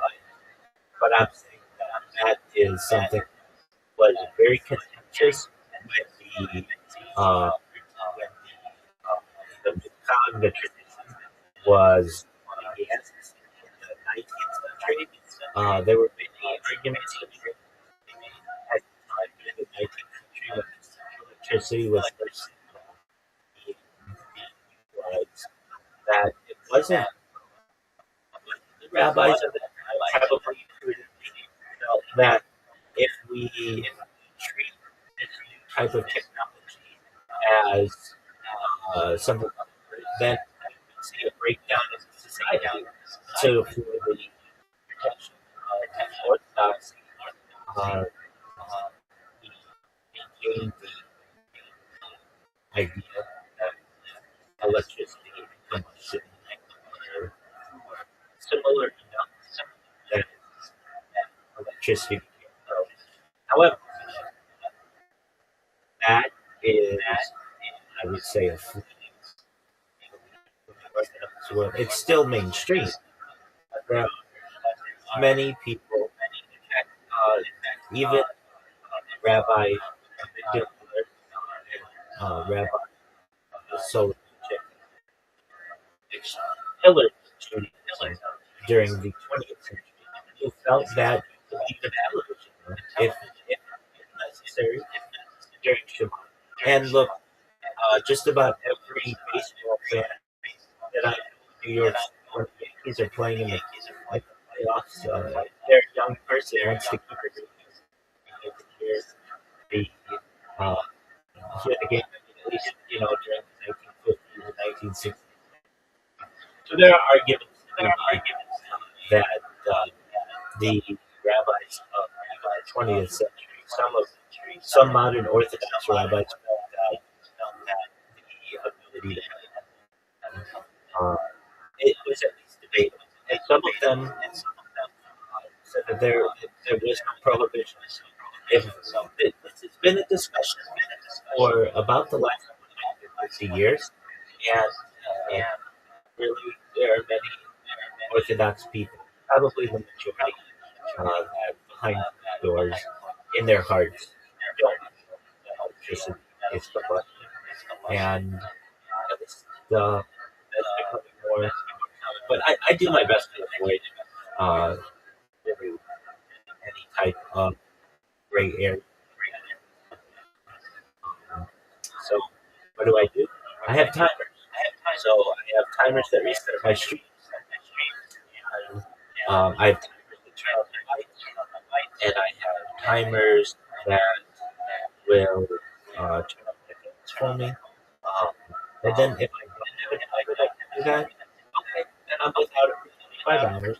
That's on Friday, sometime on Saturday. But this raises another really interesting debate.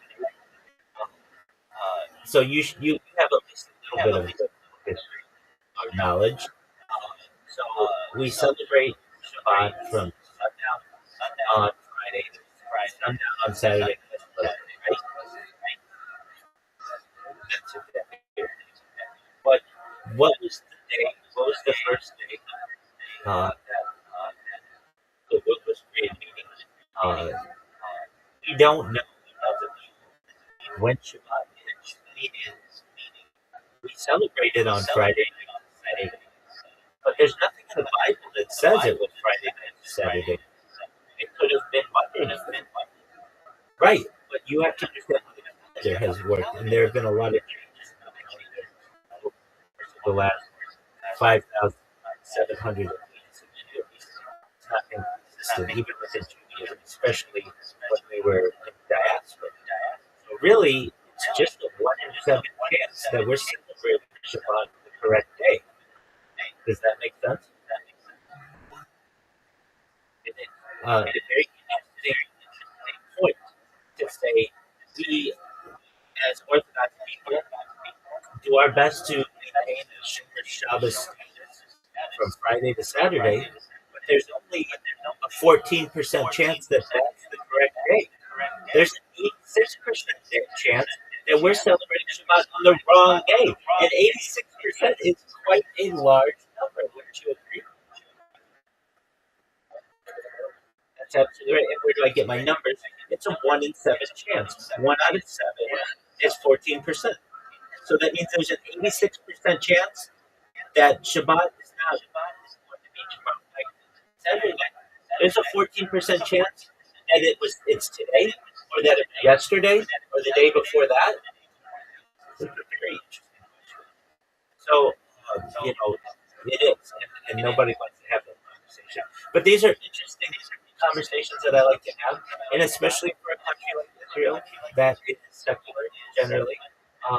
Whenever you all see someone who's Orthodox, you should know that there's only about a 14% chance of them right on Shabbat, and there's an 86% chance that they're wrong. And so you many times don't have to feel perhaps that something that goes against perhaps Torah because really there's an 86% chance that they are celebrating Shabbat on the wrong day. And if you know anything about that, that's a major transgression. Celebrating Shabbat on the wrong day is an extreme transgression in Jewish law. And basically, it's all in on the 14%. And so you can't take it that seriously. And if you really are open and honest with yourself, um, anybody will tell you. And I start all of my classes this way.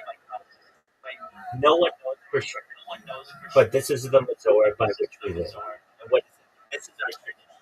But nobody really knows. And any person, any Orthodox person, or any rabbi, and tells you that they know, nobody knows.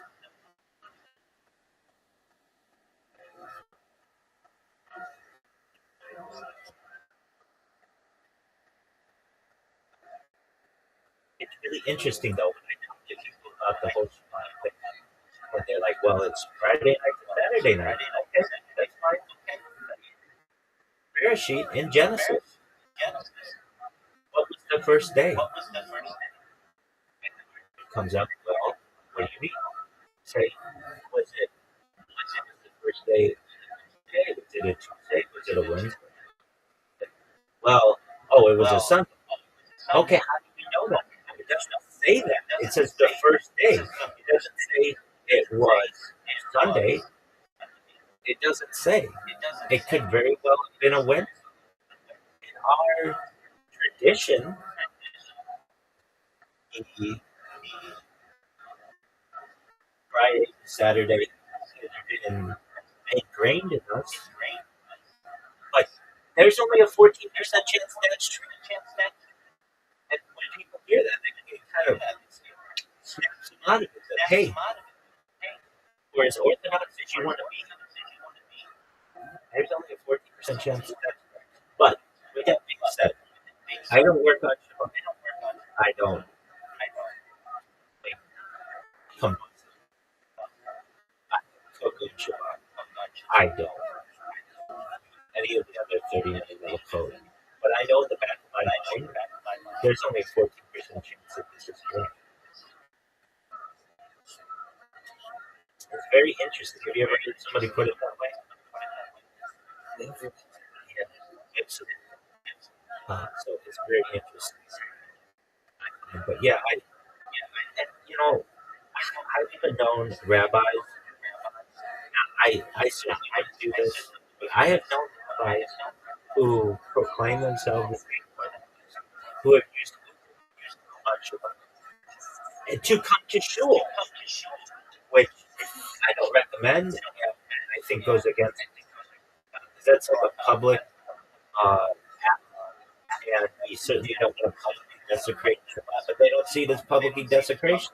They don't see it as public desecration. They use their phone, which generally they're not supposed to do, but they do. And I'm telling you, these are they've been in Shiva, they have smicha, they they they live outside of the Arab, and it's too far to walk, and so they use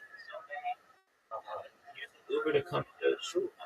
And I've also known in cases where someone has been sick, they have used an Uber, and that it was during like a Chag, a holiday, and that's a transaction as well.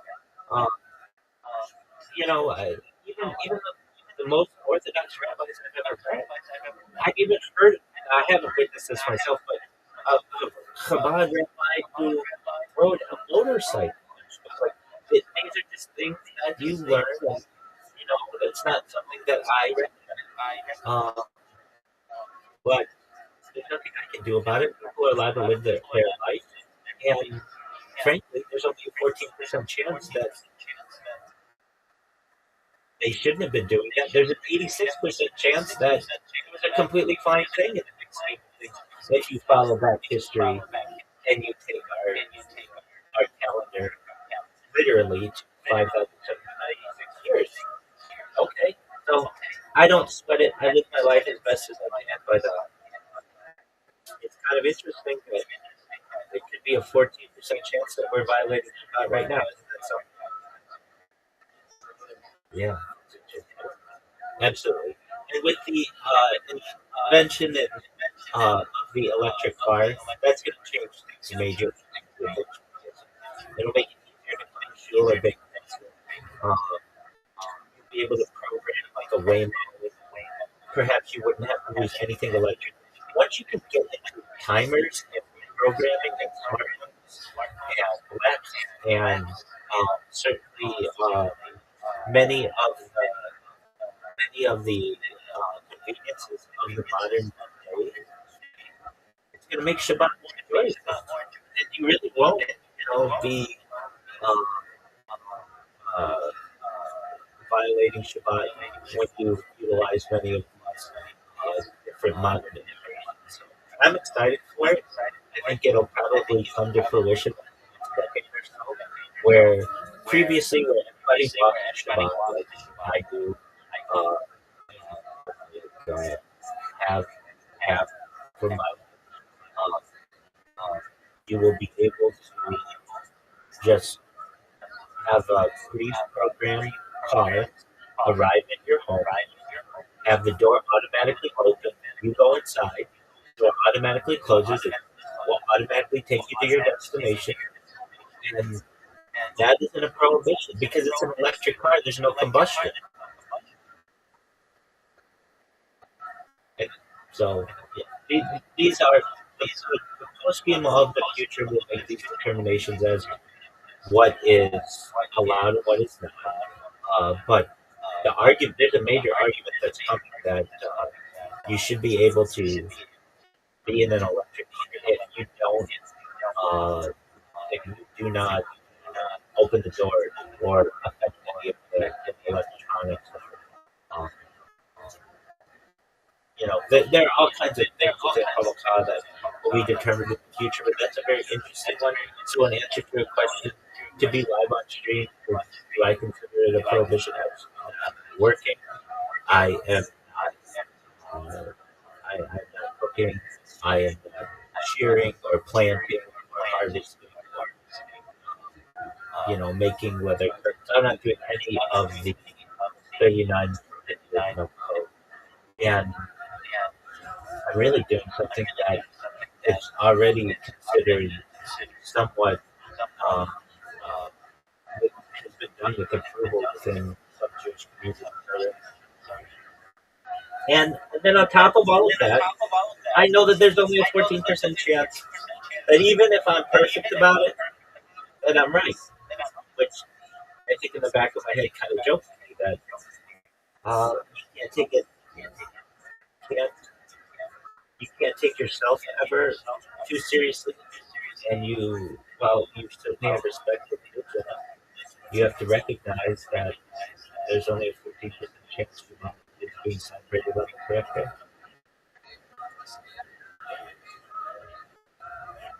Very interesting. Yeah, very interesting. So I look forward to a day where people are more religious, but that religion is more monetized, and we can, there, there's a terrible situation that's going on in Israel when it comes to marriage.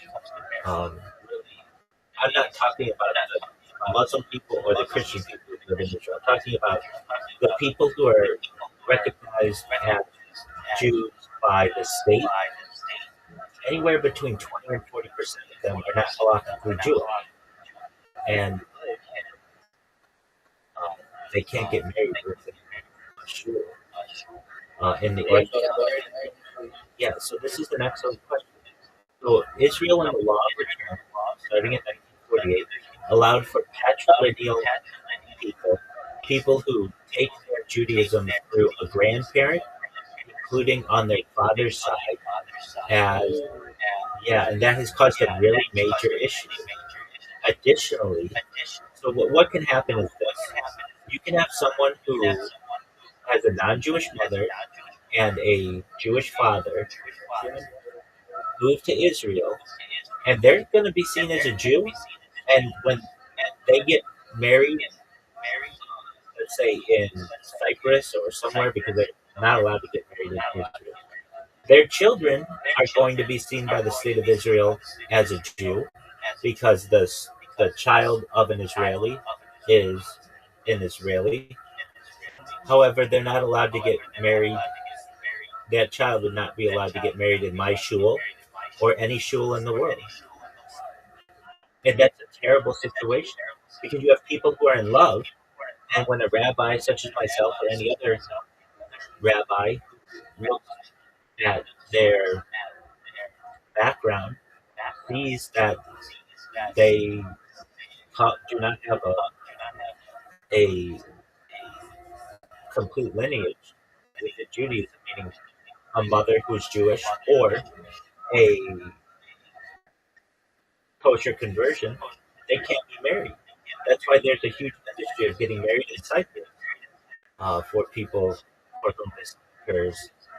But it's terrible. I want people to be able to, Jews, of course, I want Jews to be able to be married within shuls and have all of the enjoyment of being truthfully married. But there's a major issue within Israel. 20 to 40% of the population that is recognized as Jews by the state are not Jewish by Jewish law.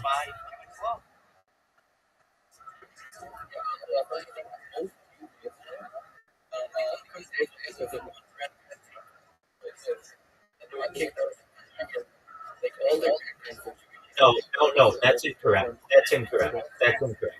Not all the grandparents are Jewish. Not all the grandparents are I don't Jewish. know, like, personally, I'm a kid, so, like, I've never met one person, so one person that I think was Jewish, but it's very rare. Wait, they don't talk about it, or they don't know. But when you look at their backgrounds, it happens. The Soviet Union had a major issue with people who were Christians who wanted to get out of the country, who either assimilated or just pretended that they were Jews and came to Israel. And they don't talk about it. Jews are Bardic, they were Bardic and that's the There's there's not very small, between 10 and 20% of Soviet. like other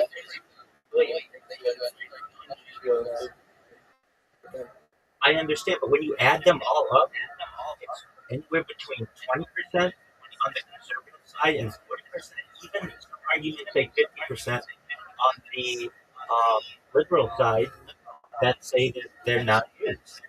I understand what you're saying, that, oh, everybody comes from Holocaust survivors. There are issues there too, major issues. Here's why. You could have been in Germany. Do you know where the reform movement started? It started in Germany. And within the German reform movement, you could have non-kosher conversion. So let's give an example. Someone in 1900 converts to Reform Judaism.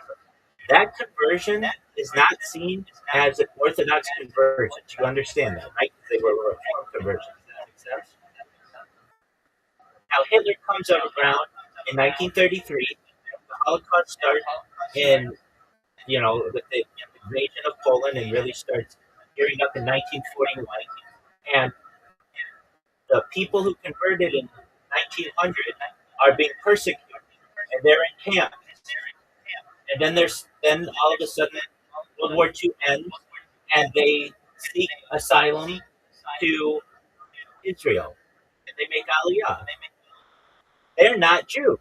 They may be Holocaust survivors, but they're not Jews. They didn't have a kosher conversion. Does that make sense? Exactly. And that's a major amount of people. Now, I'm not saying it's everyone by any means. Of course, you have people in Eastern Europe who are Orthodox who fled the Nazi regime. But just because you were a Holocaust survivor does not mean that you were a Jew. And just because you made Aliyah does not mean that you were a Jew. And on top of that, many people say, well, my grandparents were Holocaust survivors. Frankly, I don't care about them because what Hitler considered to be a Jew is not what a rabbi considers to be a Jew. Hitler considered you a Jew, or the Nazi regime considered you to be a Jew if you had one Jewish grandparent. Didn't matter the size. And that's what the Nuremberg. You're absolutely fine. You're very fine. The Nuremberg laws state you had to have one Jewish grandparent. So there was a huge group of people who fell into that category and who eventually made a home in Israel. A huge group of people who come from Holocaust survivors are not Jewish in Israel, but they're seen as Jews by the state of Israel, and that's fine. But you just have to understand it's a Jewish law. We don't consider them as Jews. They don't count in a minyan. They can't get married under a chuppah in a synagogue or in a shul or a bakery. That's just how it is. And it's a terrible situation because you have people who love each other. They're Israelis. They might be Israelis for 2 or 3 generations, but they're not allowed to get married in any religious ceremony. I want to avoid that. So I'd like to see the process modernized. And really, I'd like to see those people who have questionable backgrounds, who aren't Israeli, have a conversion so that they can get married within Judaism, or at least within halakha Judaism, within Orthodox.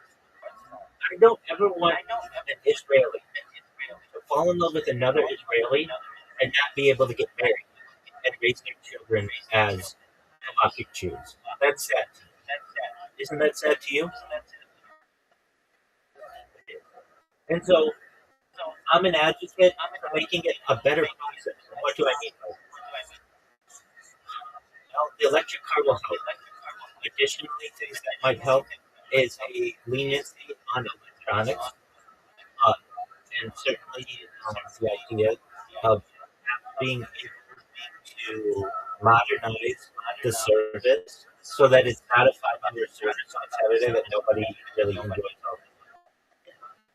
And emphasize the things that are fun, the holidays, the food, the family, the traditions, the culture, the things that Israel does really well, and basically make it more welcoming to people who previously didn't want to live a religious life because they felt like they were going to have to wear a black hat and a black suit and wear a shadel if they're a woman and never show a forearm.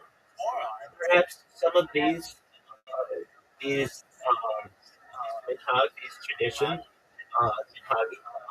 may be able to be modernized for them. I'm not the decider of that, but it does.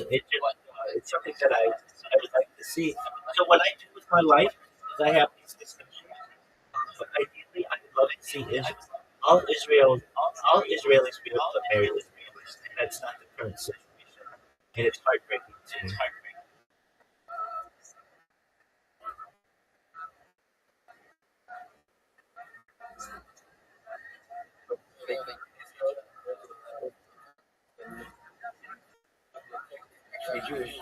That's what I'm saying. That's what I'm saying. And if you were to check that for all Israelis, only about 60% of Israelis would have. If you were to check that, with like you said, if you want to marry Orthodox, which is Judaism, the other stuff, frankly, is mishmash. Doesn't count by it. It doesn't count in an Orthodox rabbi's book. If you were to take Israel right now, not including any other religions or anybody else, just talking about where it says Jew on your ID by the state, only 60% of those people are really Orthodox Jews, halakhic, meaning 40%, which means 40% of the IDF is going. Did you know this as well? I mean, if you take all the prime ministers of Israel, going back to Ben Gurion, including Golda Meir and Ariel Sharon and Benjamin Netanyahu, there's about an 86% chance that one of them was a goy because of this policy. This is the prime minister of Israel. But you have to think. yeah, it's actually very similar to the idea of the 1 and 7 idea of Shabbat being on Friday night. And here's why. Because you have situations where you might have Golda Meir comes from Eastern Europe or Benjamin Netanyahu comes from Poland. Okay, that's fine. But if you recognize that if you go back through far enough, he may have had a grandmother who may have had a reform version or perhaps conservative or Ariel Sharon or David Ben Gurion. I mean, these are all Europeans. They're not from Israel. I think, you know, maybe they changed their name to sound more English. But frankly, they're Polish people or they're Ukrainian people or they're Russian people, and there's a very high chance that somebody in that background did not have Orthodox roots. Very high chance. And so if you add it all up, I've done this with AI on my stream. There's an 86% chance that one of them was not a halakhic Jew. That's a terrible situation where you have the leader of the country who's not a Jew, and I don't want that to happen. So I advocate for a perhaps an easier conversion process to Orthodoxy and more enjoyable. But I want Israel to be Jewish, and everyone else who's in Israel should want that too, right? And exactly. But that doesn't mean that I feel that we need to go over the edge and everybody needs to be considered. No, I want people to be able to marry each other. I want people to have a common culture. I want to make sure that the prime minister of Israel is Jewish. But if you cannot trace that person's matrilineal line back to the Bible, which is very difficult to do, or to prove that they had a kosher conversion, there are questions about their background. So it's an important point to me. And I hope when Mashiach comes, he'll straighten it out. And with every day, I pray that Mashiach comes and that we rebuild the Beit HaMikdash in a safe and peaceful fashion. And I hope that Mashiach figures out everything with the patrilineal people and Soviet Jewry and perhaps other people who have questionable backgrounds because I want all of Israel to be Jewish. I want the IDF. We have a situation that's really interesting. We have about 40% of the IDF, perhaps as much as 50%, is not Jewish. They're going. They're still going. And on the flip side, you can have some assimilated Jew on the other side of the line who is Jewish, but just doesn't practice. And we have not Jews working for the Israeli government who have halakhic Jews at gunpoint. It's a very upside down world. But that happens. It's not extremely common, but it does happen. I don't want that to happen. I want all of the IDF to be Jewish. I want all of Israel to be Jewish. And God, yeah, exactly. God willing, that'll happen. That's not a controversial view. It can't be. I mean, you're Israeli, right? I want Israel to be Jewish. Isn't that like what we're supposed to do, right?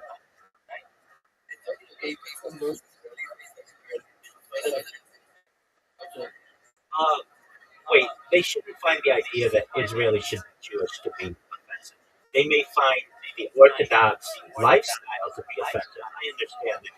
But they can't find the idea that Israelis should be Jewish to be offensive.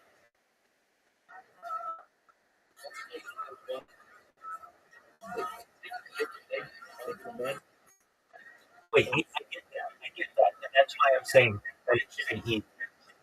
And we should recognize that these are traditions and not, they're traditions of our past. And we can modernize our lives. And they can continue to live their lives and watch TV when they want, and travel when they want, and do other things that they want, with the knowledge that there are traditions that we have in our lives, and given to our ancestors that we appreciate. But I don't think I understand secularism, but I understand that people don't want to change their daily routines. I get that. I get that. But I also get that those same people who are secular Israelis want their children to be able to marry any Israeli that's not currently available to them. And so if I said to them, all right, we're going to make sure that all the food in Israel is kosher, that's such a bad thing. Now you may say, well, Rabbi, what if somebody wants to have a cheeseburger? Okay, I understand that. And we could have kosher meat and hard cheese, and they'd never know the difference. What's so wrong with that? You could say a secular person. I would love to say, and if you would just for this thought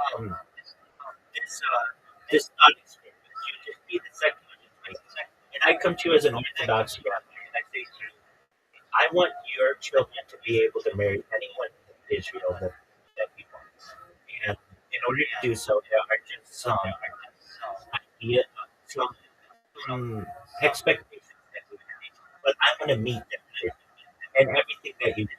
So let's say you say, Rabbi, I want to eat bacon. I'm an Israeli and I want to eat bacon. Okay, I understand. Well, in order for a pig where generally bacon to a kosher animal has to have split hooves and chew its cud. A pig already has split hooves. It does not chew its cud. However, if we were to genetically modify or even just breed a version of pigs that do chew their cud, that would then be a kosher animal. And then you could eat your pig. How does that sound to you, Mr. Secular Israeli? Does it sound good? It does sound amazing.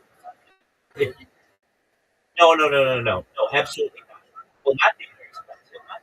All we have to do is find one type of pig that chews its cud a little bit more than what current pigs do. We could even genetically modify them. And when I say chew its cud, what does it mean? It means it regurgitates, basically chews like a cow, and will regurgitate. Now, it doesn't have all the stuff, but logically, it doesn't need to have all the stuff. It just needs to have some aspect of the cud chewing that a pig does not carry. We could find some pigs that had the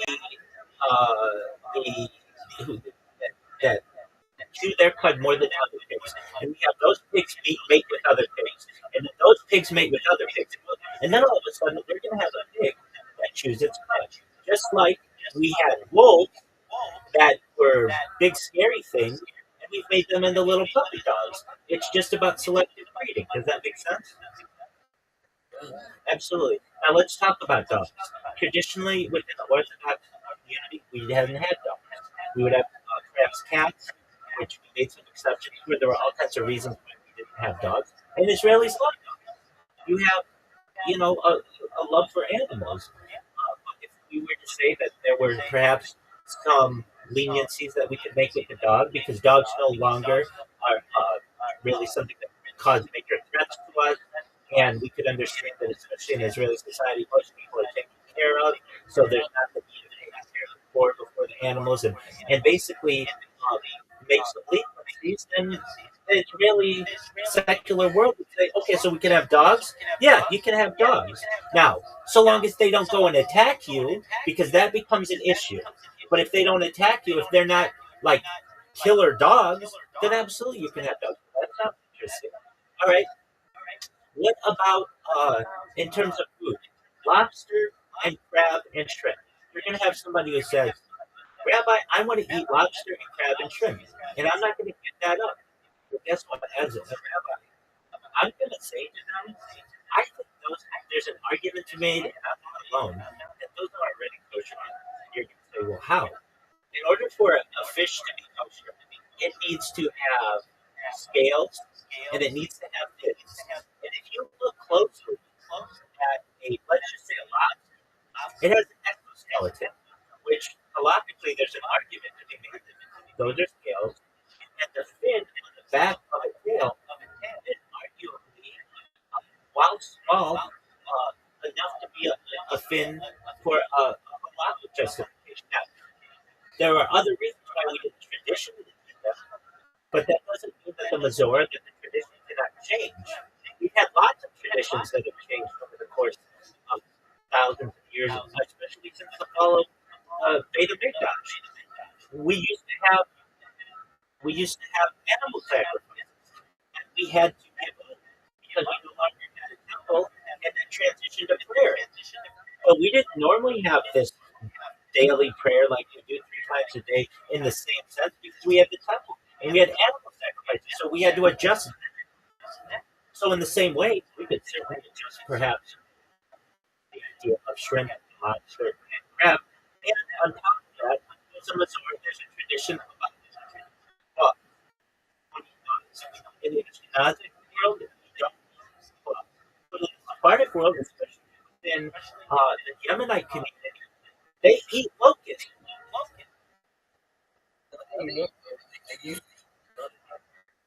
They are still Yemenite, and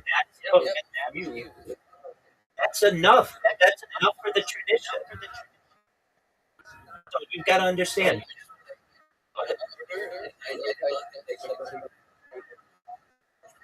I understand that. Wait, but you have to understand. 200 years ago, they did. And so there is a tradition that has happened. I understand that the modern day people don't. I get that. But let's go back to food. So the idea of you want to be able to go to McDonald's, okay? That's their culture of McDonald's and culture of Burger Kings in Israel. From the fact perspective, there's some things to be avoided there. And then we're really going to get into the things. We're moving away from needing to depend on animals in order to have food. There are types of not just artificial, but lab grown fats that are becoming more popular. And from a logic standpoint, these raise questions if it comes from an animal, then we consider it essentially flesh or meat. What if it's from an animal that artificial? The meat still tastes like meat, and you can't. And from a nutritional standpoint or dietary standpoint, I'm saying to you that I think as an Orthodox person, you'd be able to eat anything you want in terms of combinations. I mean, you don't have to wash your mouth out, you don't have to do special washing, and you don't have to wait 6 hours to be able to eat dairy after you eat. I mean, doesn't that sound good to you? It does, absolutely.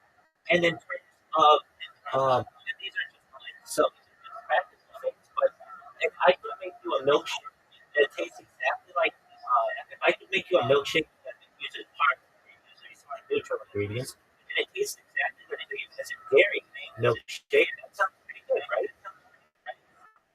You could eat a steak and eat a part of milkshake part at the same time.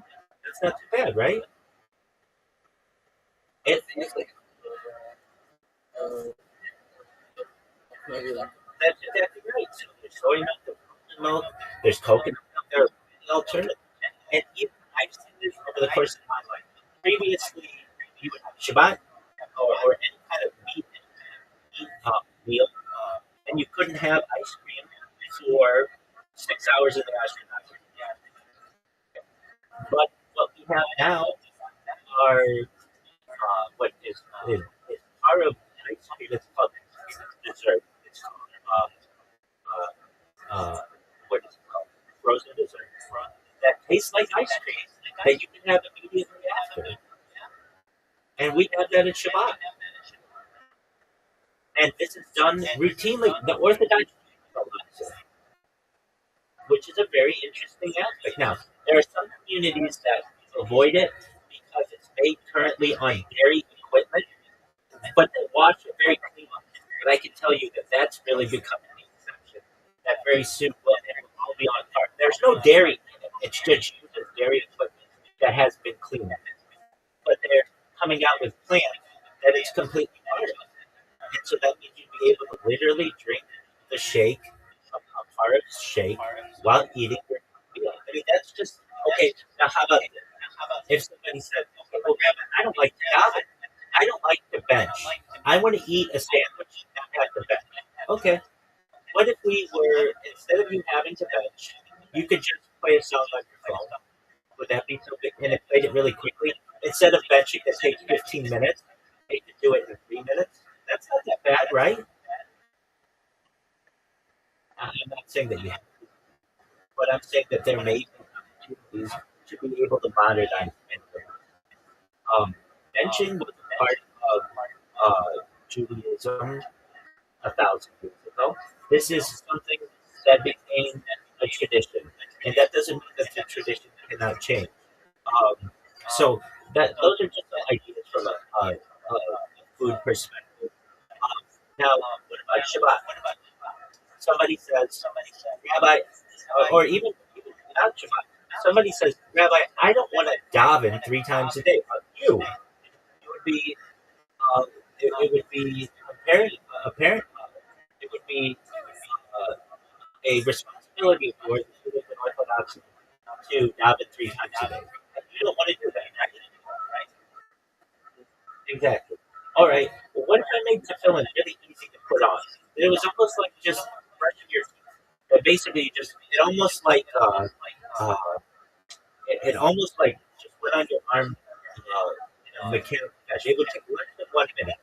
Okay, that's not that big of a deal. And let's say you didn't have time to be in shul because you had other stuff to do, but you could join via a Zoom call. That's not that bad, right?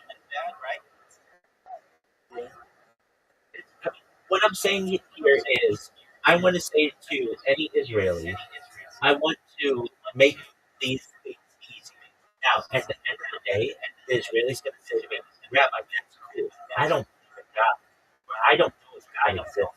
So I have an issue with all of this because I just don't believe. And I would say to that person, no one knows. So you're right to doubt. And any rabbi who says that they do know is lying. So we're in the same boat. I'm trying to make it so that we can not leave our traditional teachings immediately overnight. But I imagine a day in the future, perhaps 1,000 years in the future, where everybody's living a state like just like you're living it right now. But we're not there. Okay, we've got to get all the Orthodox involved. On board. We've got to get the diaspora on board.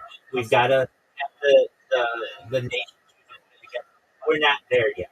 But if you can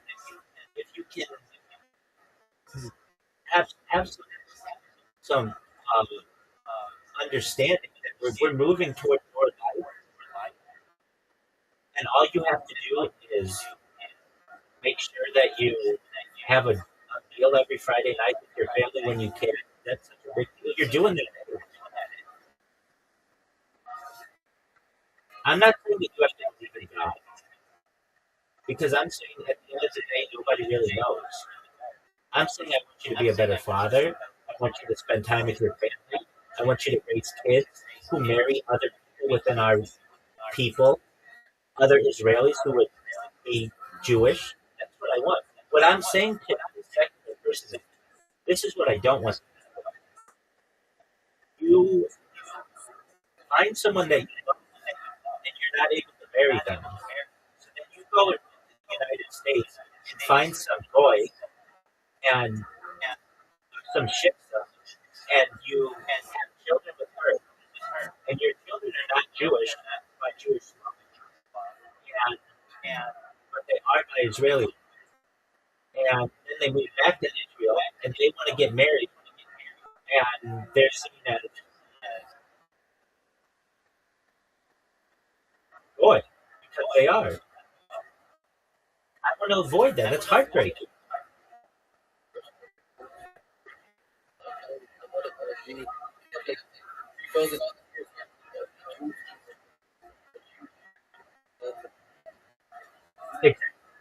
Exactly.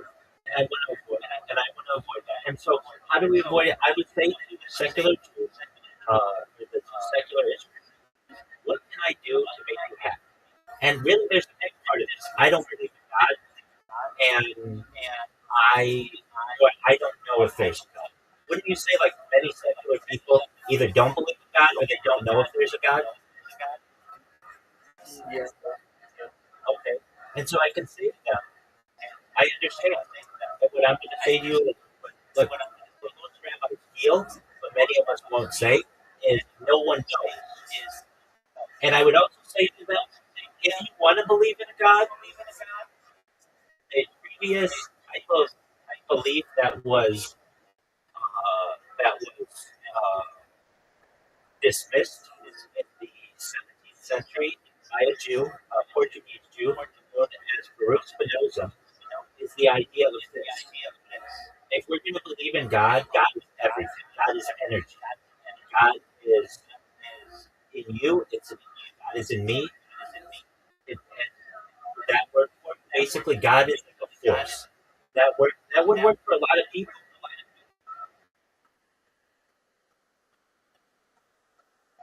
It may not work for you. You may say, I still don't want to believe in God. Okay, that's fine. I'm not saying that you do. Can we at least agree that you don't know if there's a God and neither agree with that?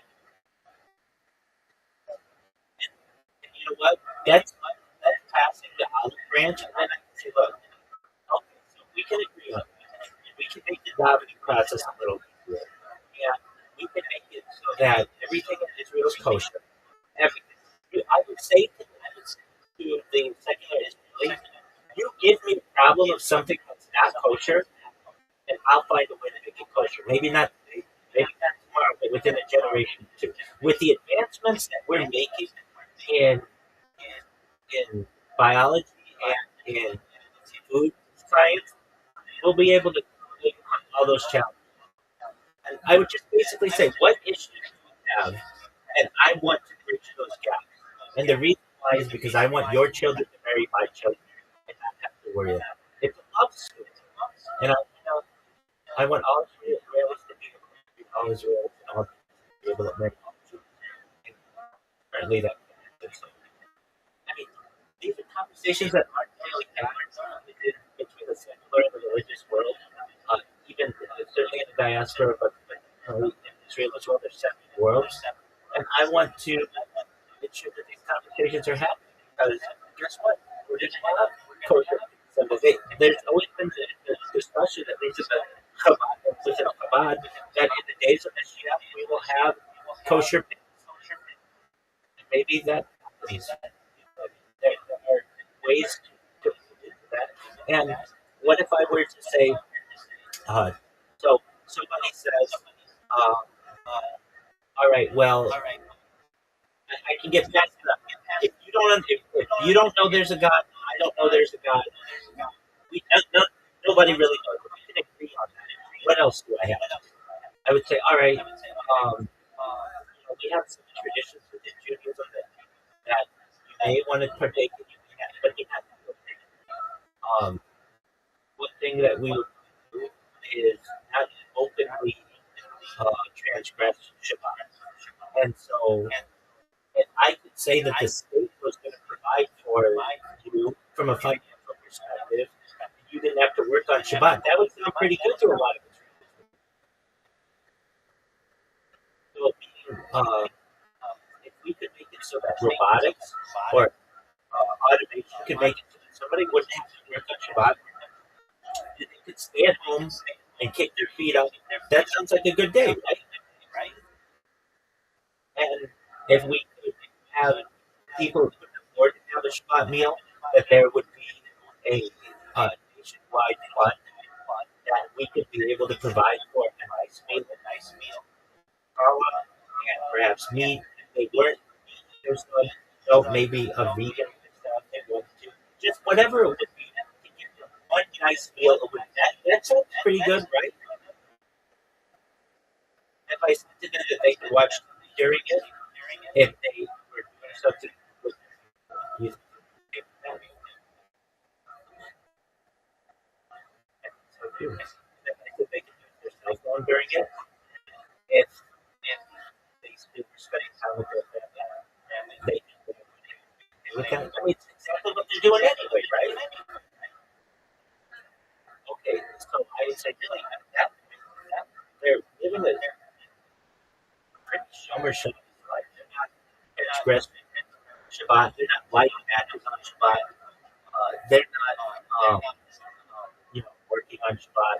They're not cheering on Shabbat or planting on Shabbat. I mean, there are 39 things that we're not supposed to do.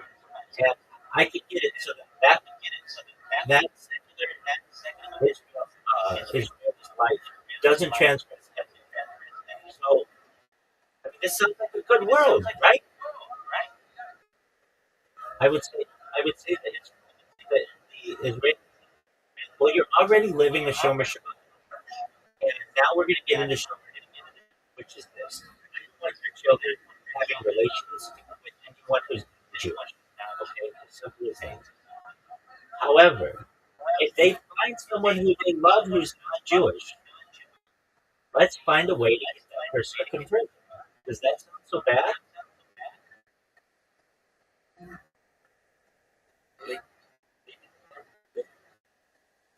It's going to be a big party. Every Friday is going to be a big party. And we're going to ensure that you have a nice meal. You can still use your cell phone. You can still watch TV. You still watch TV. And still drive in. Or you wouldn't drive, but you'd have an electric car to go anywhere you want. There's going to be a part of that.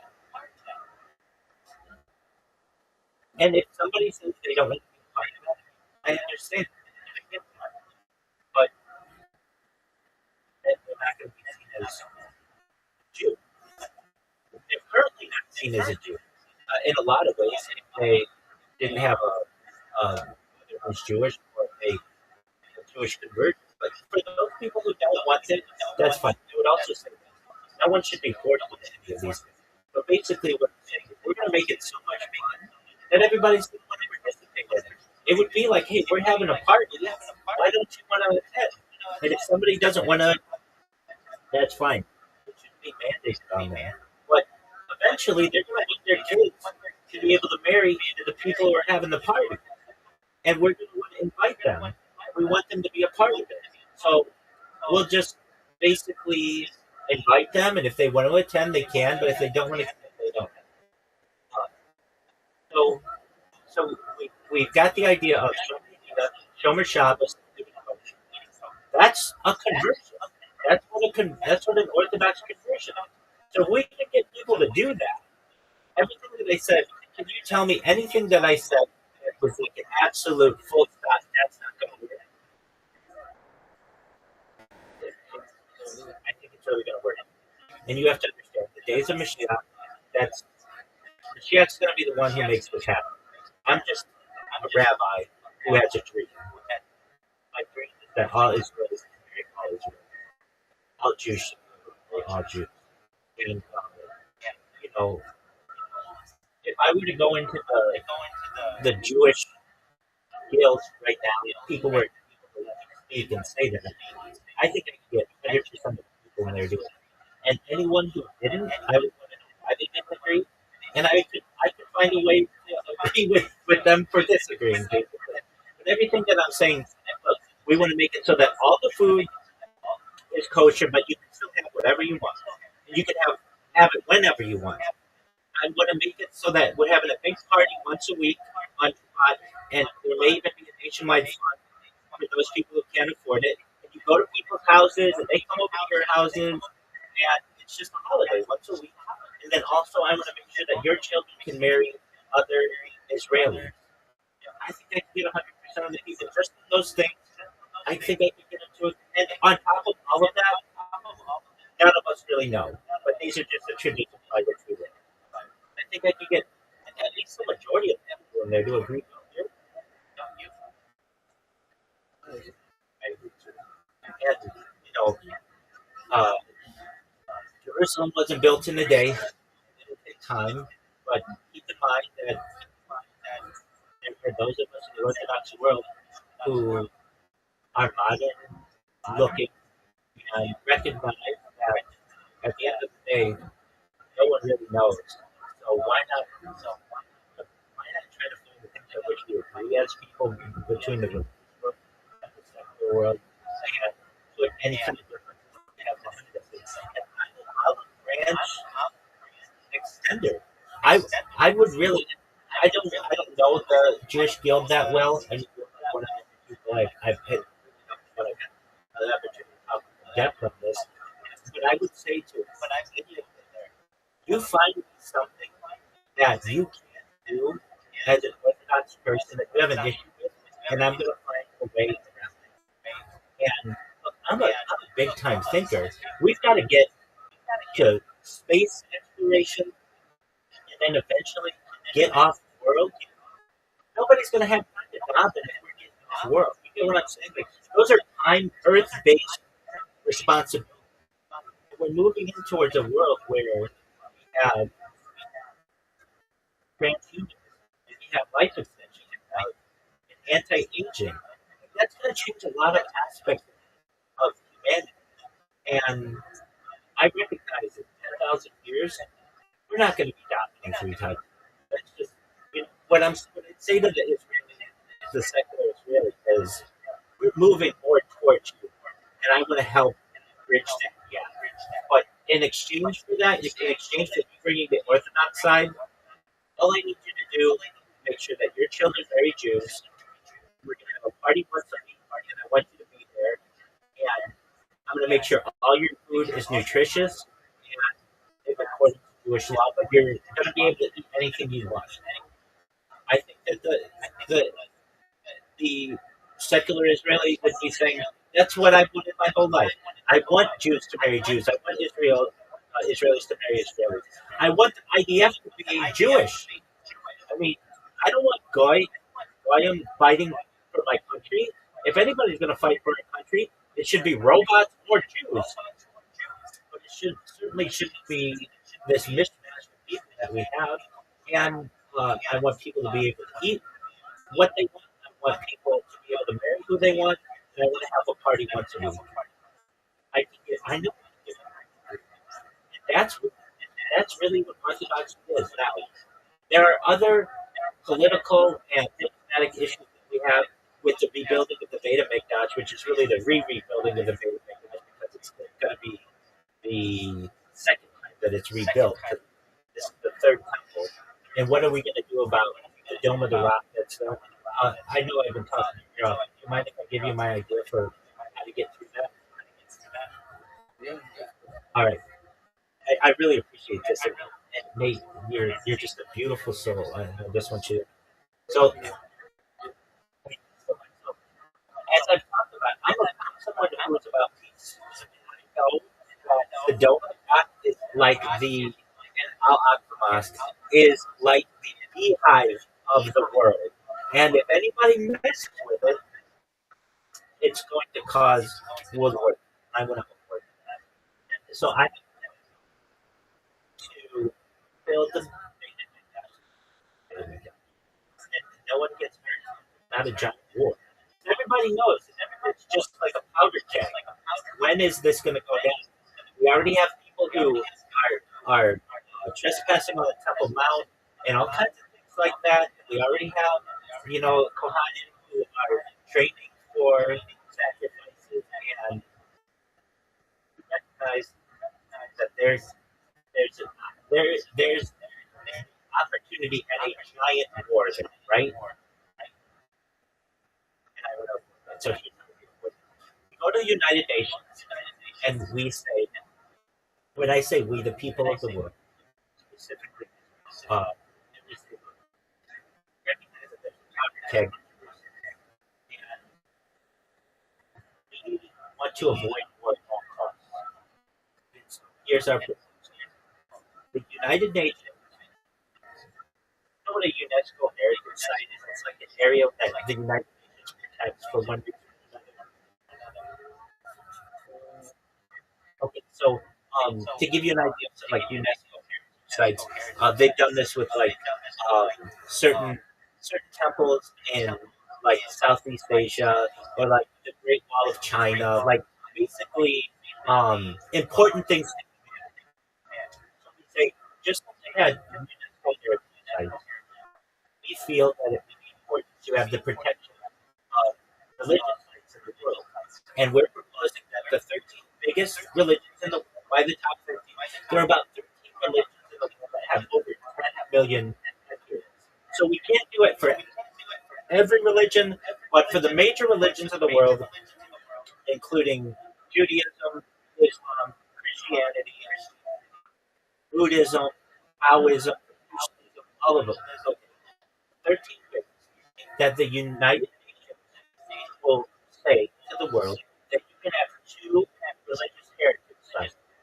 Now, what does that mean?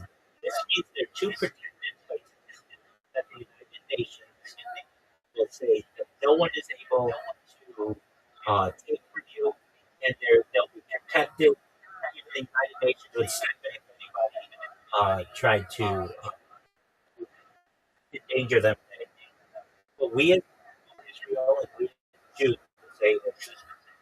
And what we would say to the world, and people don't understand this argument, that Islam has two sites that are more valuable than the Dome of the Rock, than the Al-Aqsa Mosque. A lot of people think that the Dome of the Rock is the most valued place within Islam. It's not. Mecca is number one, and Medina is number two. The Al-Aqsa Mosque is actually number three.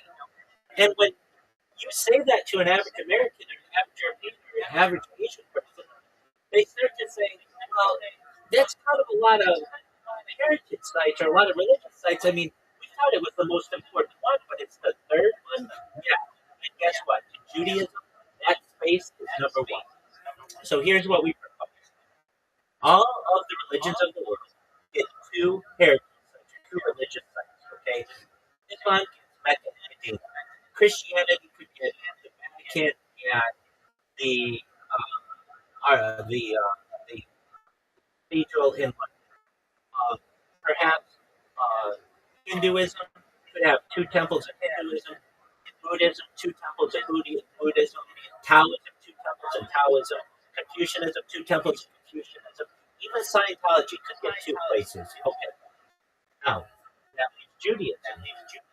What do we want? We have two spots, right? You follow me thus far? Let me make sure you follow me thus far. Excellent. So what do we do as Judaism? Well, we say we don't want two spots. We just want one. We just want the Temple Mount. But we understand that is a religious heritage site of Islam. And what we would like to do is give Islam our extra like spot. We had two. We just went to one, Temple Mount. And Islam can make Islamabad, which is a very holy place in Pakistan for Muslim people, third heritage site. So Islam, with its billion adherents, actually would get three. Israel would basically, or Judaism, would pass the olive branch to Islam and say, you get three. In exchange for that, this is what we would like to do. We are going to, like a cookie cutter, cut out the Dome of the Rock. We're not going to blow it up.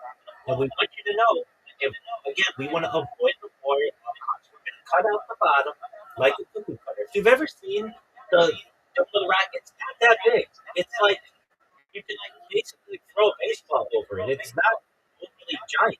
A lot of people think it's like the size of a football stadium. Absolutely it's not. We cut it out, make a big square around it, like a cookie cutter. We take that land and preserve it. I would even say personally, if any inch of the Dome of the Rock is harmed, you could do the same harm to my face. Meaning, nothing. You have my word that nothing will happen to this building. We will lift it from the ground and put it on a flatbed or a series of flatbed vehicles and take it to the Mediterranean Sea, put it on a cargo ship. What the cargo ship will do is go to the great ports of the world, especially in the Muslim community. Places like Abu Dhabi and Riyadh and Delhi and certainly Dubai and Jakarta. There are more Muslims in Indonesia than there are anywhere else in the world, but none of them will basically ever have the opportunity to see any Muslim heritage holy site. So why not bring the holy site to them? So they'll be able to go and take a tour of the world's ports and then eventually find a home in the New World, in America, in the city of Philadelphia. Now, why Philadelphia? New York is pretty tight there, but there's a significant population of Muslim people in the United States. They always said that they wanted a religious site in the New World, but one doesn't exist. This would give them the opportunity to have it exist. And we, as the United States, can help to basically create a national park for the Dome of the Rock in the New World, where people from Muslims from all over the New World could go visit the Dome of the Rock. It would be preserved. And in exchange for this, Muslims, Islam would get Mecca, Medina, and Islamabad as protected heritage sites, and then we would rebuild the Beit HaMikdash. We would build the full temple. No one gets hurt. There's no war, and it's done in a peaceful manner. I know that's a lot to throw on someone. But what are your thoughts, Nate? Right.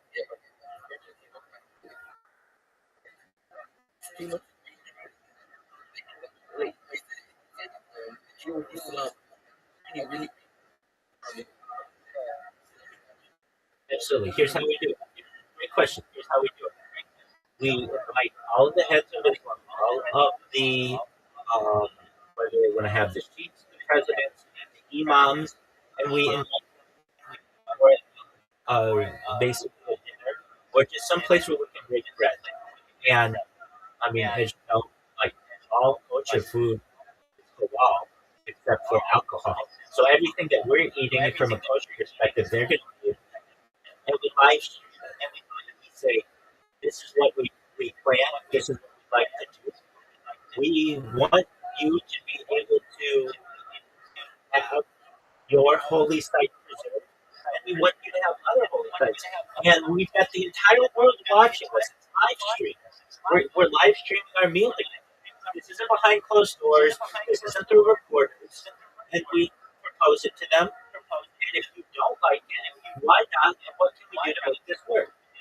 And you should know that there's going to be a lot of international pressure on Islam because the international world's going to say, wait a second, this isn't your top most important place in the world? No. It's your not second most important place in the world? No. It's your third? Well, at a certain point, you're like a little kid who is expanding themselves over the toy aisle saying, we want everything. You're basically becoming colonists to some extent. Let's have some humility here and say you can't have everything. And we want to preserve what you already have. And if you don't recognize that, we're going to have the United Nations behind us. We're going to have the Western powers behind us. And we are going to crush you like a bug if you don't do this. And we're going to blow up your Dome of the Rock into a million pieces. And we don't want that to happen. But you know that we could do it. And you know that that is the alternative. So you could either have it this, it's preserved, no one gets hurt. We have Islamabad, which is raised in prominence, and you get heritage sites in your most prized areas of the world, or you're going to lose the Dome of the Rock and lose millions and tens of millions of people. Perhaps one of the bloodiest encounters in global history. I mean, if I were to sit across the table from a sheikh or an imam and have this conversation, I don't want that. I want no one to die. And if we want that to happen, we're going to be able to preserve your building and give you more places to pray that are of importance to you. I think we'd be able to make that happen. Now, I understand, like what you're saying. It sounds good. I don't know if it's practical, but it's the best solution I've ever heard, or I came up with it, but it's the best solution I've ever considered. Everybody else just says there's going to be a massive war there, and I don't want that to happen. I'm a pacifist. I want peace. So I'd at least like the opportunity to have dinner or a meal with the Islamic world and the Muslim world to be able to have this discussion. And then let's say they went along with it. Okay, and we rebuilt the pagan Mikdash. Okay, then are we going to start having animal sacrifices and everything else? I'd like to avoid the slaughtering of the animals, and there are arguments to be made that we could do that by just having symbolic slaughtering. Like we'd still have the animals, but instead we kill the animal. Perhaps we would just be able to take a little bit of their blood. Uh, that's a possibility. And then here's another one that I find interesting.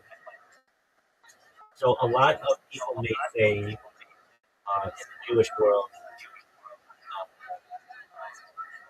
I think this is just an important point. I am, I've had a bris, I'm circumcised. I'm going to stop the process. And here's why. Our dicks could have been longer. And why are we cutting off our dicks? That is not exactly how it's stated in Torah.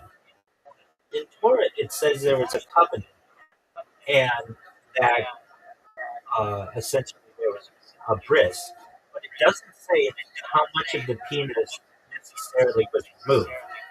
And if you know anything about a kosher conversion, if you have a male candidate who is looking to convert in an orthodox way, but they've already had a circumcision, there's a symbolic prick of blood that is removed from the candidate. That is the symbolic bris, and I think that could potentially be done in the Orthodox world, or just in Judaism in the future. What we're learning is that in many ways, uh, circumcision and circumcision uh, remove a lot of nerve endings from the human genitalia, and the bris process has even been altered from the Talmud. Traditionally, um, to stop bleeding, the moil would remove some of the blood with their mouth, because that can cause issues in terms of estrogen. And it's just not necessarily the hygienic way of doing it. Uh, that process, especially in many modern Orthodox communities, is no longer practiced. And in the same way, the idea of cutting off our genitalia is a very primitive um, tradition. And so I'm an advocate for still having a bris, but it's just a pinprick like we do with a conversion candidate, as opposed to actually removing the foreskin. And the reason why is we would basically for for the the importance of the life, in order to avoid the danger to the life, because that it can raise issues. There are babies every year who die from getting infections during that process, during the births, and we want to avoid that. I mean, you get what I'm saying. So, are these mainstream Jewish thoughts, at least within Orthodoxy? I recognize that they are more progressive, but I think I can say to Israel, look, why are we cutting off our dicks? You know, our dicks could have been longer, and it's like, that's a good point. And a lot of things with the kosher meals and having a party every week and ensuring Jews marry Jews, which is the most important thing to me. I know I could make a lot of strides in Israel with advocating for these types of ideas. What are your thoughts?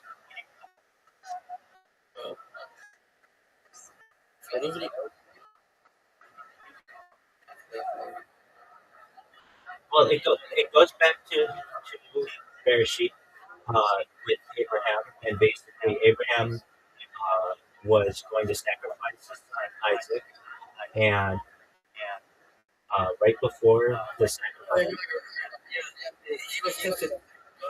that's exactly right. That's exactly right. And so it is a process that Abraham did on himself and on his household in exchange for sacrificing his son. his firstborn. Exactly.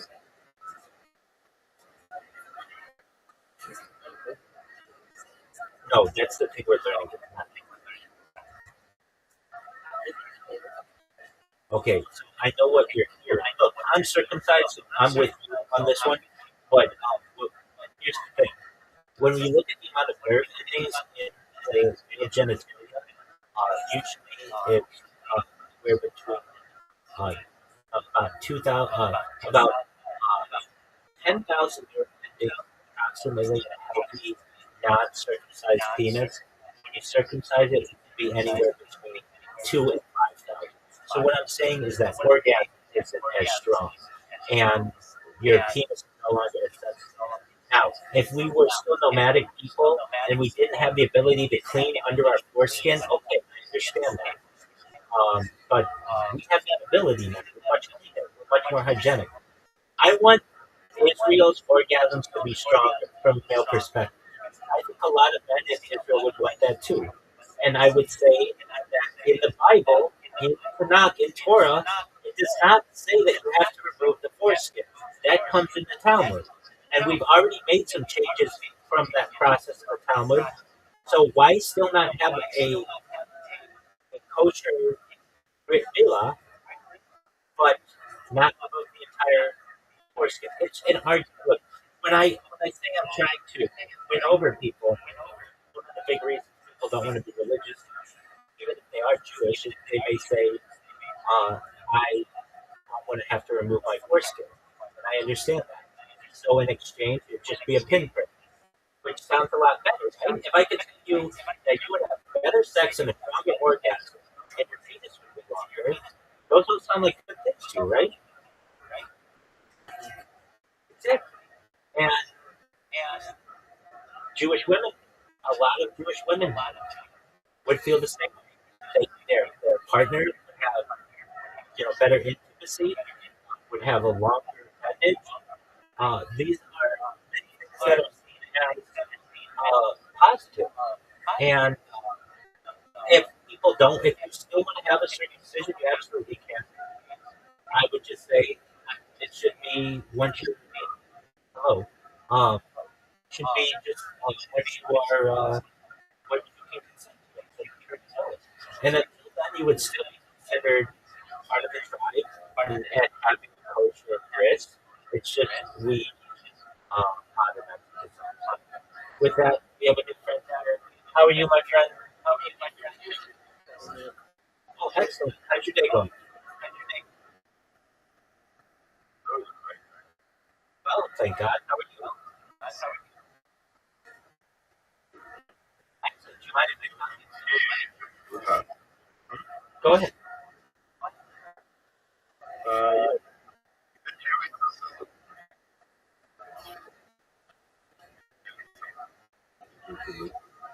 Okay, sure.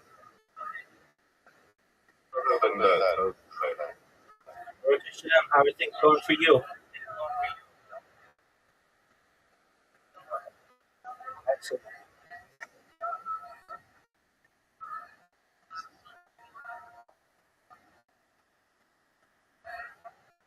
Just wrong.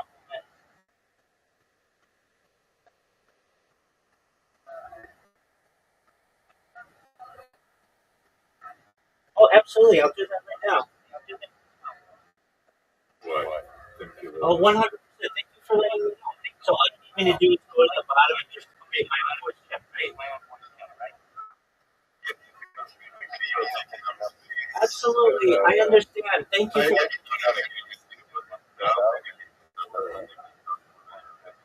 I absolutely understand. I'm doing so I'm doing so right now, and thank you for being so kind to let me know that. Um, and I will make sure not to join that channel unless I am good at talking. But I understand. Um,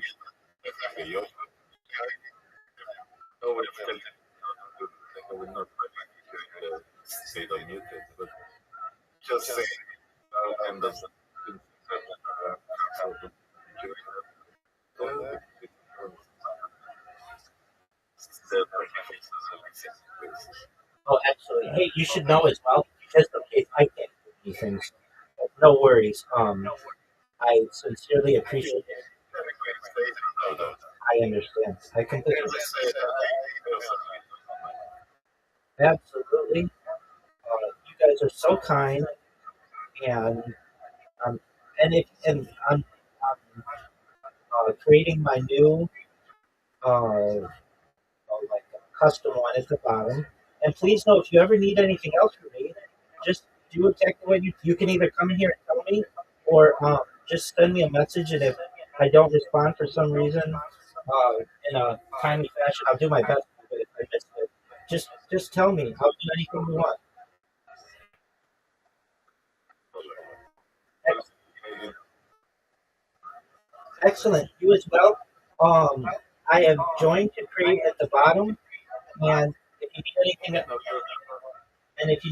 else from me, just let me know. Okay. Thank you. You too. God willing. God willing. Bye. So there we go. Just like there, that's it. We have an Israeli who wanted something from me. I'm able to make adjustments, right? Everything. So we just do that adjustment for them, and yeah. So anyway, back to our discussion. There are a lot of things that we do as Orthodox people that don't even make sense to us, and some we just have been doing for years. And that doesn't make sense to secular people, especially secular Israelis. And recognize that. I want to find happy medium, basically, not just between the Orthodox world and the secular world, but also between Jews and non-Jews. And I want to do it in a beautiful way. So you've heard me talk about a lot of different topics. Like, do you agree with what I said? Yeah, excellent. If there's ever a point where you don't, let me know. And we'll figure it out. I'm very, I'm, I'm very flexible in my so there you go. I know you will. At least I was. I said that such a good conversation for this subject, but I'm very glad that we did it. And I'm going to go to the bathroom and do some other things, Nate. So why don't you go continue your day? If you want to come back, you don't have to go back. You go do what you need to do and come back whenever you have time. Okay?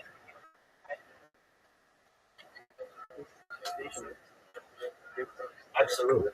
100%. Please speak the word to anyone you know. If you want to connect with me, they can do so here. Okay? God bless. Peace.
How'd you find out about? I've seen it on NC. What But has, like yeah. which one? I'm in a bunch of pieces. One, the Jewish Guild. Which one was BC4. Oh, okay. So, was it socialized? Was it?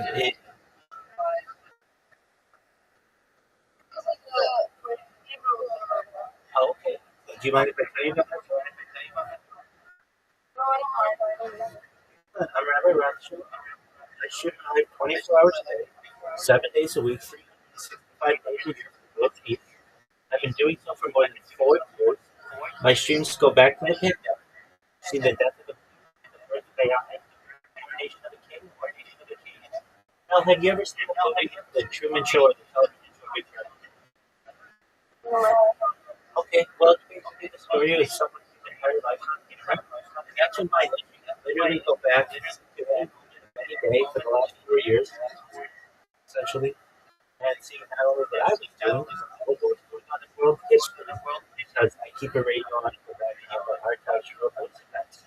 I think it'll be valuable to people in the future to have such a good, comprehensive global history. And additionally, you should know the Economist magazine stated that overtaking petroleum is a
Dude, dude, can you hear me?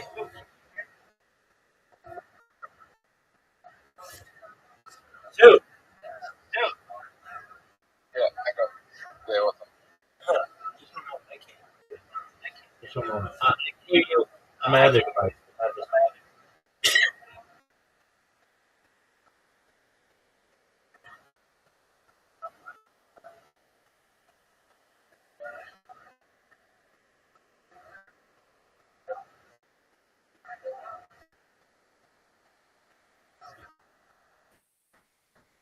Hello? Yo, hi. Hey, how's it going?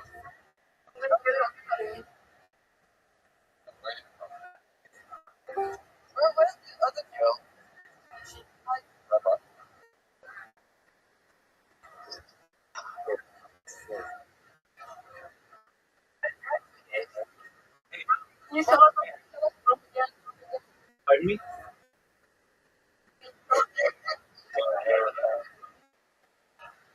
No.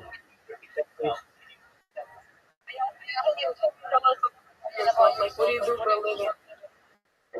I'm a certified project manager professional. I wanted to have something local play. And, yeah. So, it's What about streaming? I stream on 24/7 on YouTube For how long? for you. Everyone, when you have to. That's 4 years. Go to the top of the Discord. You see a red circle. That says 24/7 YouTube. See it?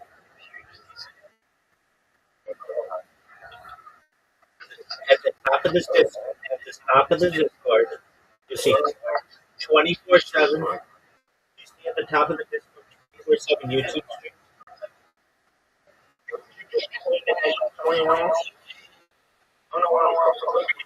Okay, at the top of this Discord, scroll all the way to the top. You'll see a red circle. You see the channel on the left side of the channel. It's like the fifth channel down. It's got a red circle that says 24/7 YouTube stream.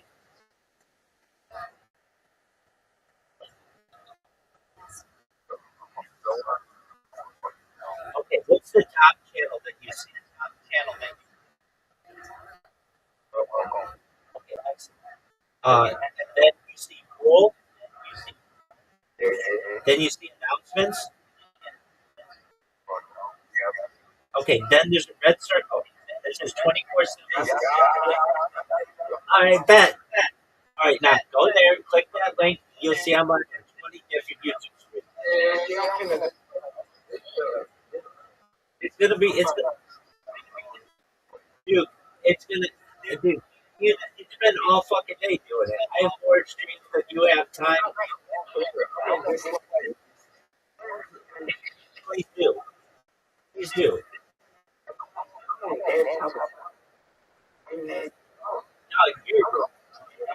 Your finger is gonna cramp up, man. You'll be an old man by the time you get all that done. Dude, how many live streams you see by? Right, go ahead. I'm waiting, dude. Go for it. Dude, you playing. You don't have the balls. Dude, you don't have the balls to do it. Dude, you don't have the balls to do it. Duke's over here saying that he's gonna dislike all my shit. Doesn't have the balls to do it. If you're gonna dislike all my shit, you better bring your A game.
this too, although not college. He went on to shit. You're just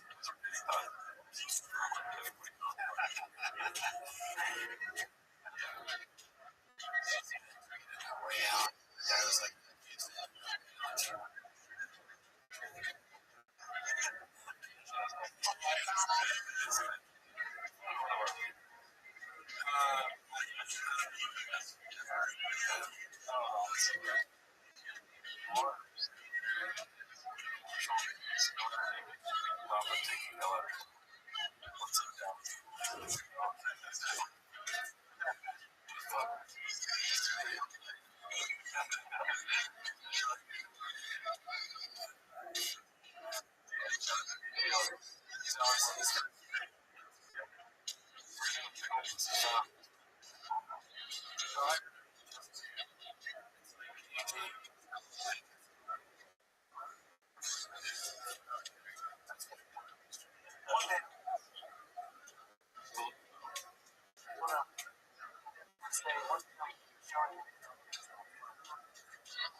come up with excuses, trying to explain, what is the fault here, which I can understand. Being actually pretty easy. He's also stated that he's right? He's doing this. You do that all the time. You don't think about what he's thinking. You're trying to understand what other people are doing. The expression that other people have told you to say here that you still,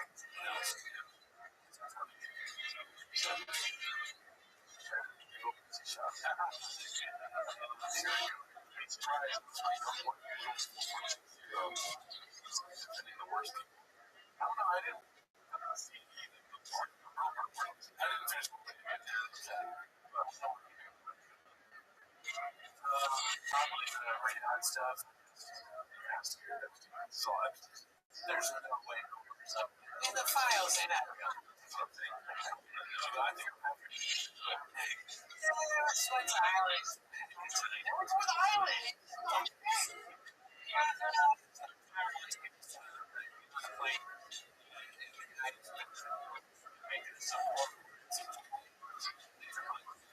There's no way podcast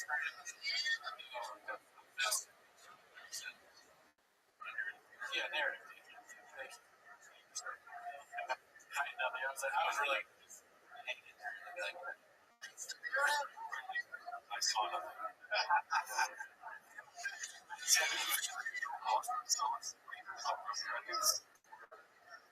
Search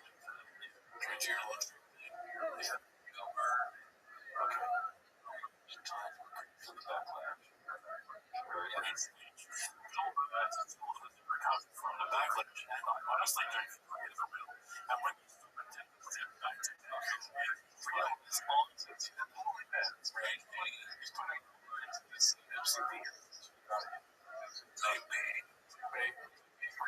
we don't do that.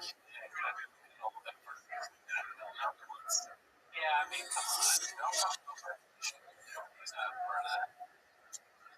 It's crazy. Yeah. Safe math. I have everything my Jeff Jackson. Waters. In the waters. Shit.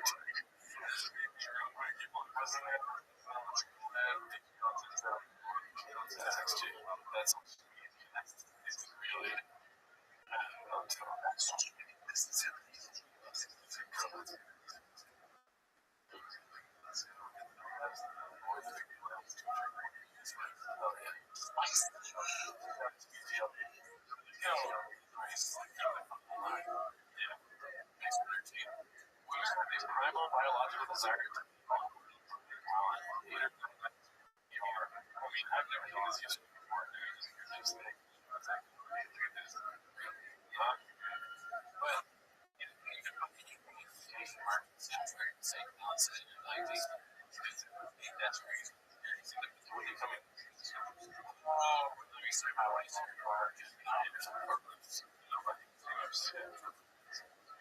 Sounds familiar. Yes. We're all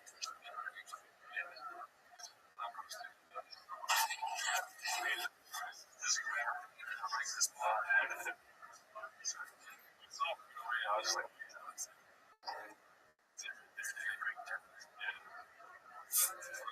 and then somebody introduced me with the actual video to make me all the most.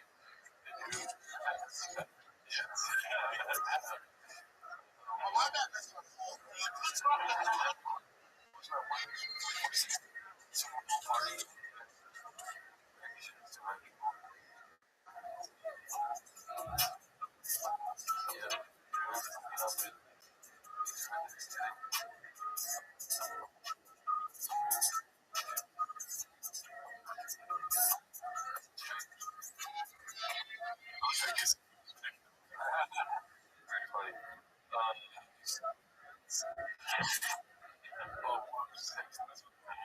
Off his penis.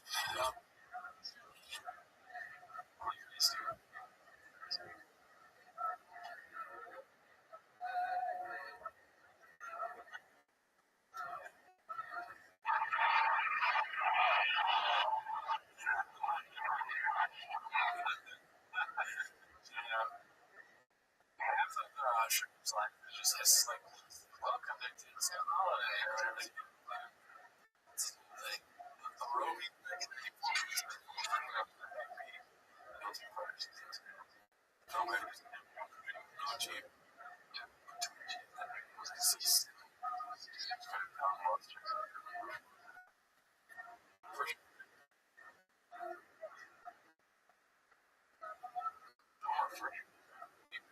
time.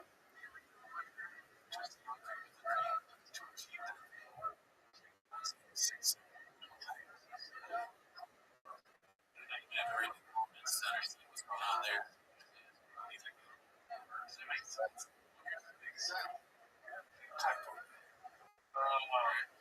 Just to get with the dream, but to achieve the dream.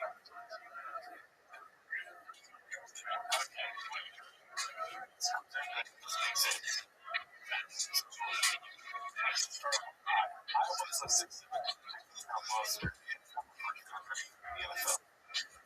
Just to get with the dream. I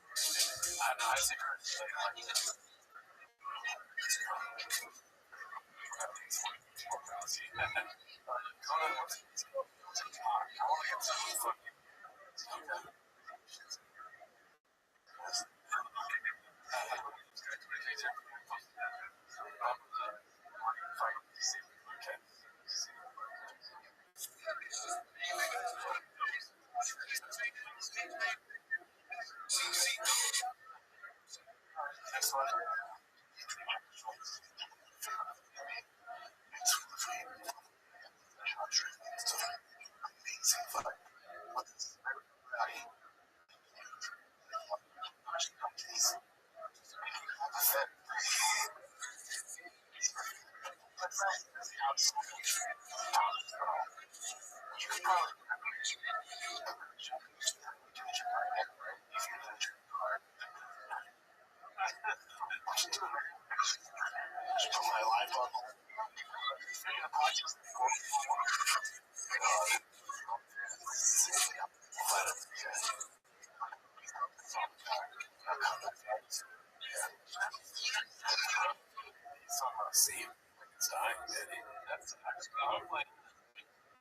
What would save the podcast? Yeah, obviously.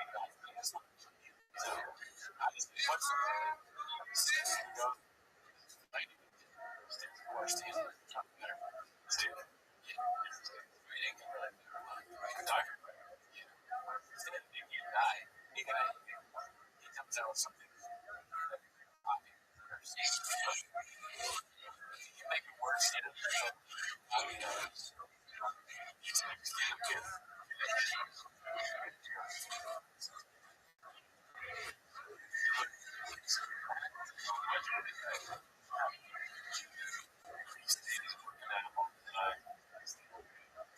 Jokes. Can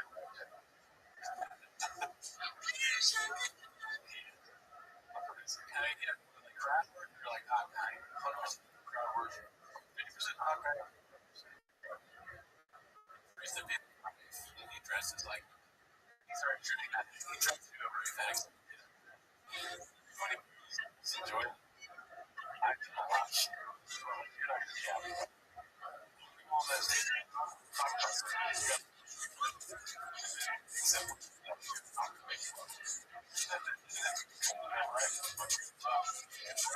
where I find it is that's all I do. A shot. So, yes. I think chemistry is the audience already. Everyone thinks he's like. So he worked in his favor. He just stopped. He stopped where everyone thought he was going to work. So that's what he is. Like, he used that chair.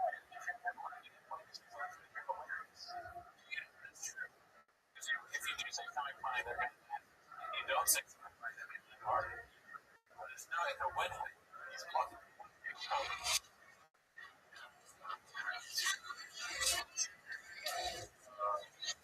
But in the comment to football discussion. Okay. See you. Shows. Hell.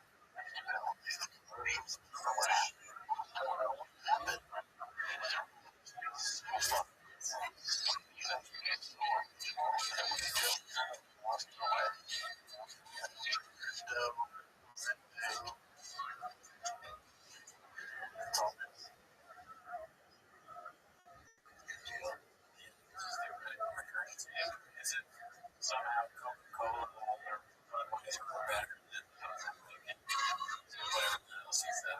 It's like there's that much of a difference there. Ads are boring to celebrities. Yeah, I mean,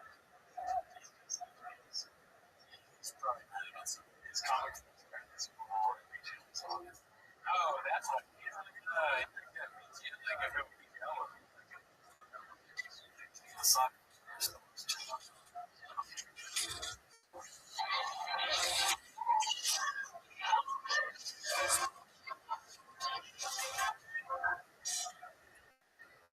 what's sad about this?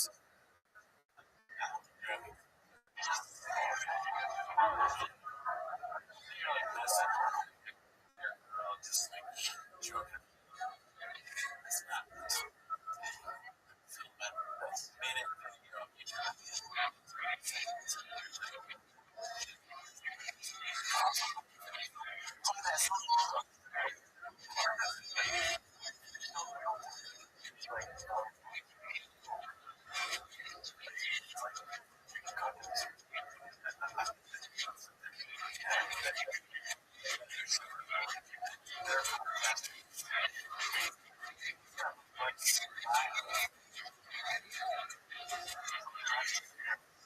This shit. Justice. That's that effect. Okay, you want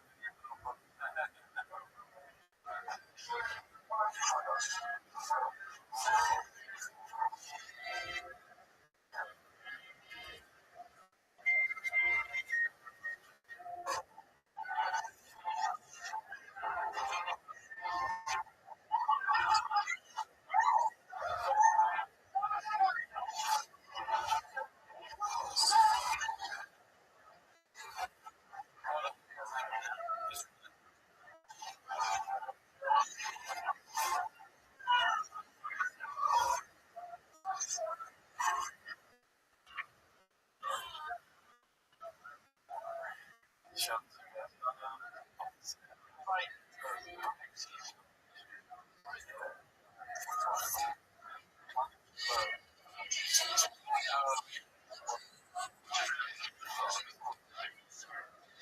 Nice guys. What you think?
Yeah, so this is part of it.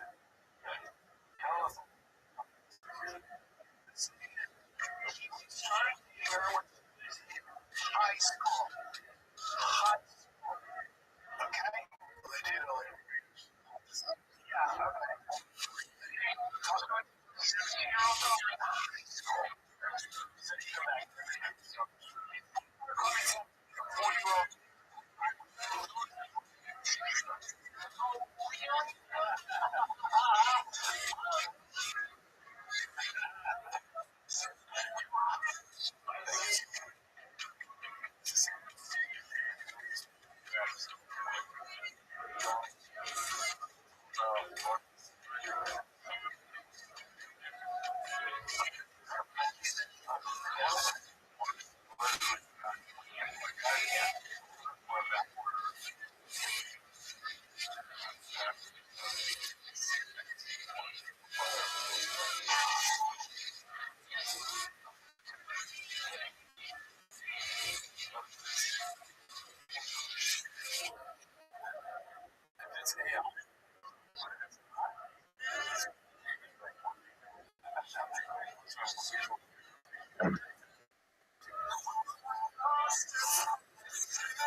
So I was gonna say, okay.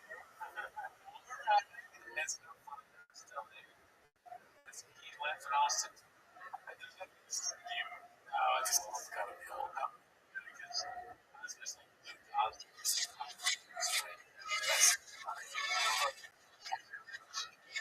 Oh, yeah.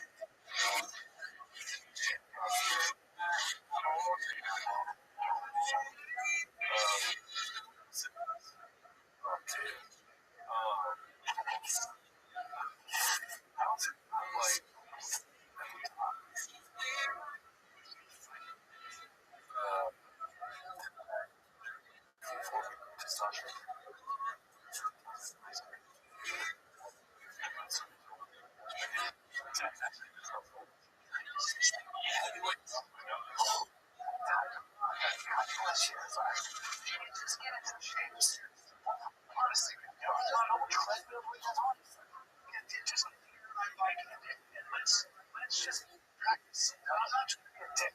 Like, Nigel Vasa hasn't won a fight since 2000. I love the guy. He's such a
that. So you have to call him Donut. Donut's his lawyer. The same guy that would really I'm trying to think of the same name wrong. I think it's in some cases.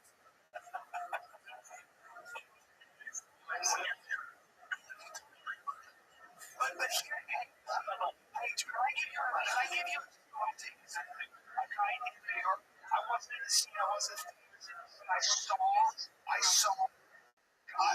see, this is how things work in New York City. If you were a homeless athlete, if you were a fucking victim of financier, if you were a celebrity, all those awful agencies essentially come to it. It's not even they were just basically they were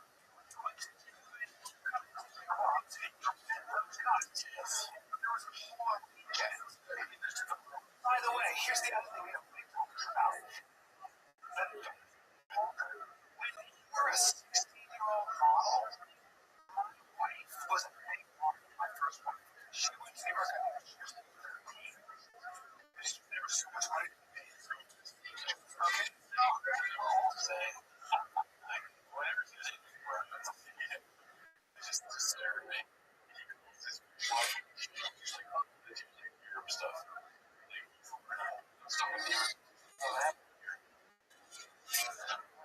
That's not really forgetting now. He's a bad person. He's also dude. He's in the model constitution. All of it. That's crazy. That's a crazy thing to say. Like, it's kind of it's bad to say that.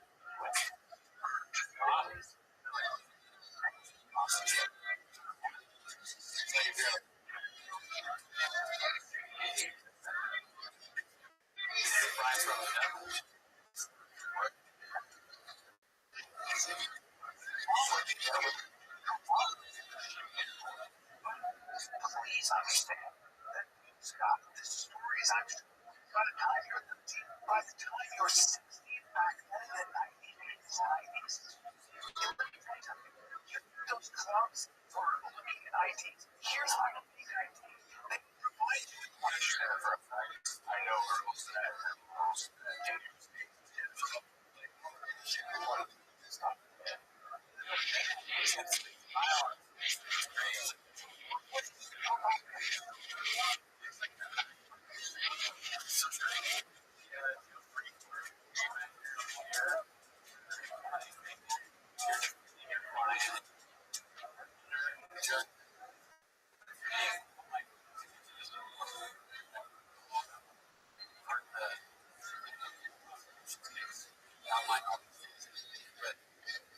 Don't forget.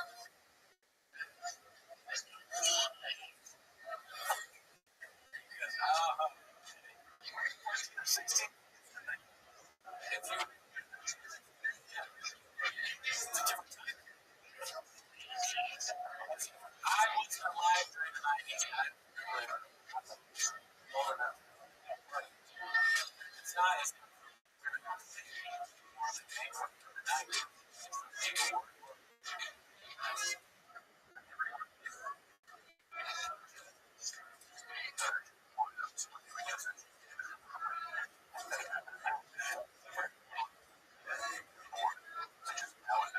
shows up clubs and we just, of course. When I met my first she was big, they call her. It's not like, they call her like somebody said that. Wife. She was saying they call her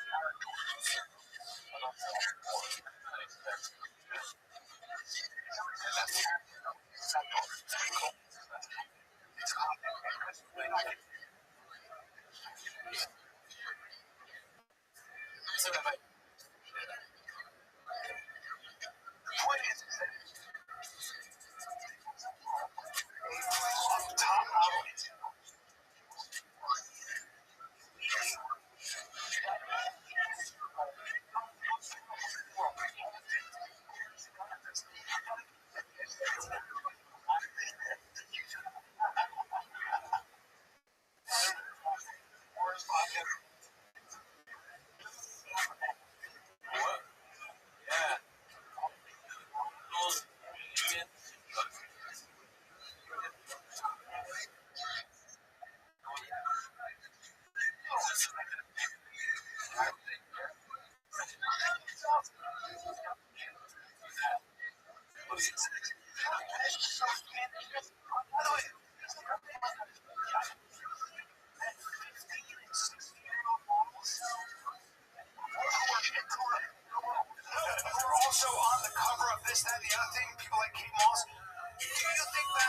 90s, anybody was checking IDs. Do you think back in the 90s, anybody was saying, hey, that girl looks 50? I hate to tell everybody. I hate to tell everybody. It was a creepy fucking image. My models were 50 and 60. That's creepy. What is the why the stuff about 16 and 90s? What is the point that he's trying to help? I think he's making his point too. No. He's not even saying he doesn't say it's bad. This is really good. I'm saying calendar. It's like it's almost like saying it's good. Like we don't know what's happening. It's like literally people in power doing all they do is people that make the laws of our country. Yeah, they're fucking kids.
So what? I came up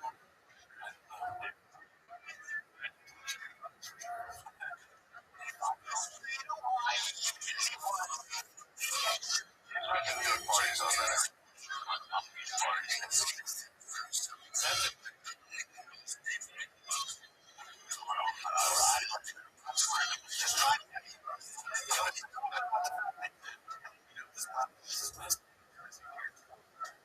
After everything that they said, once again, another guy.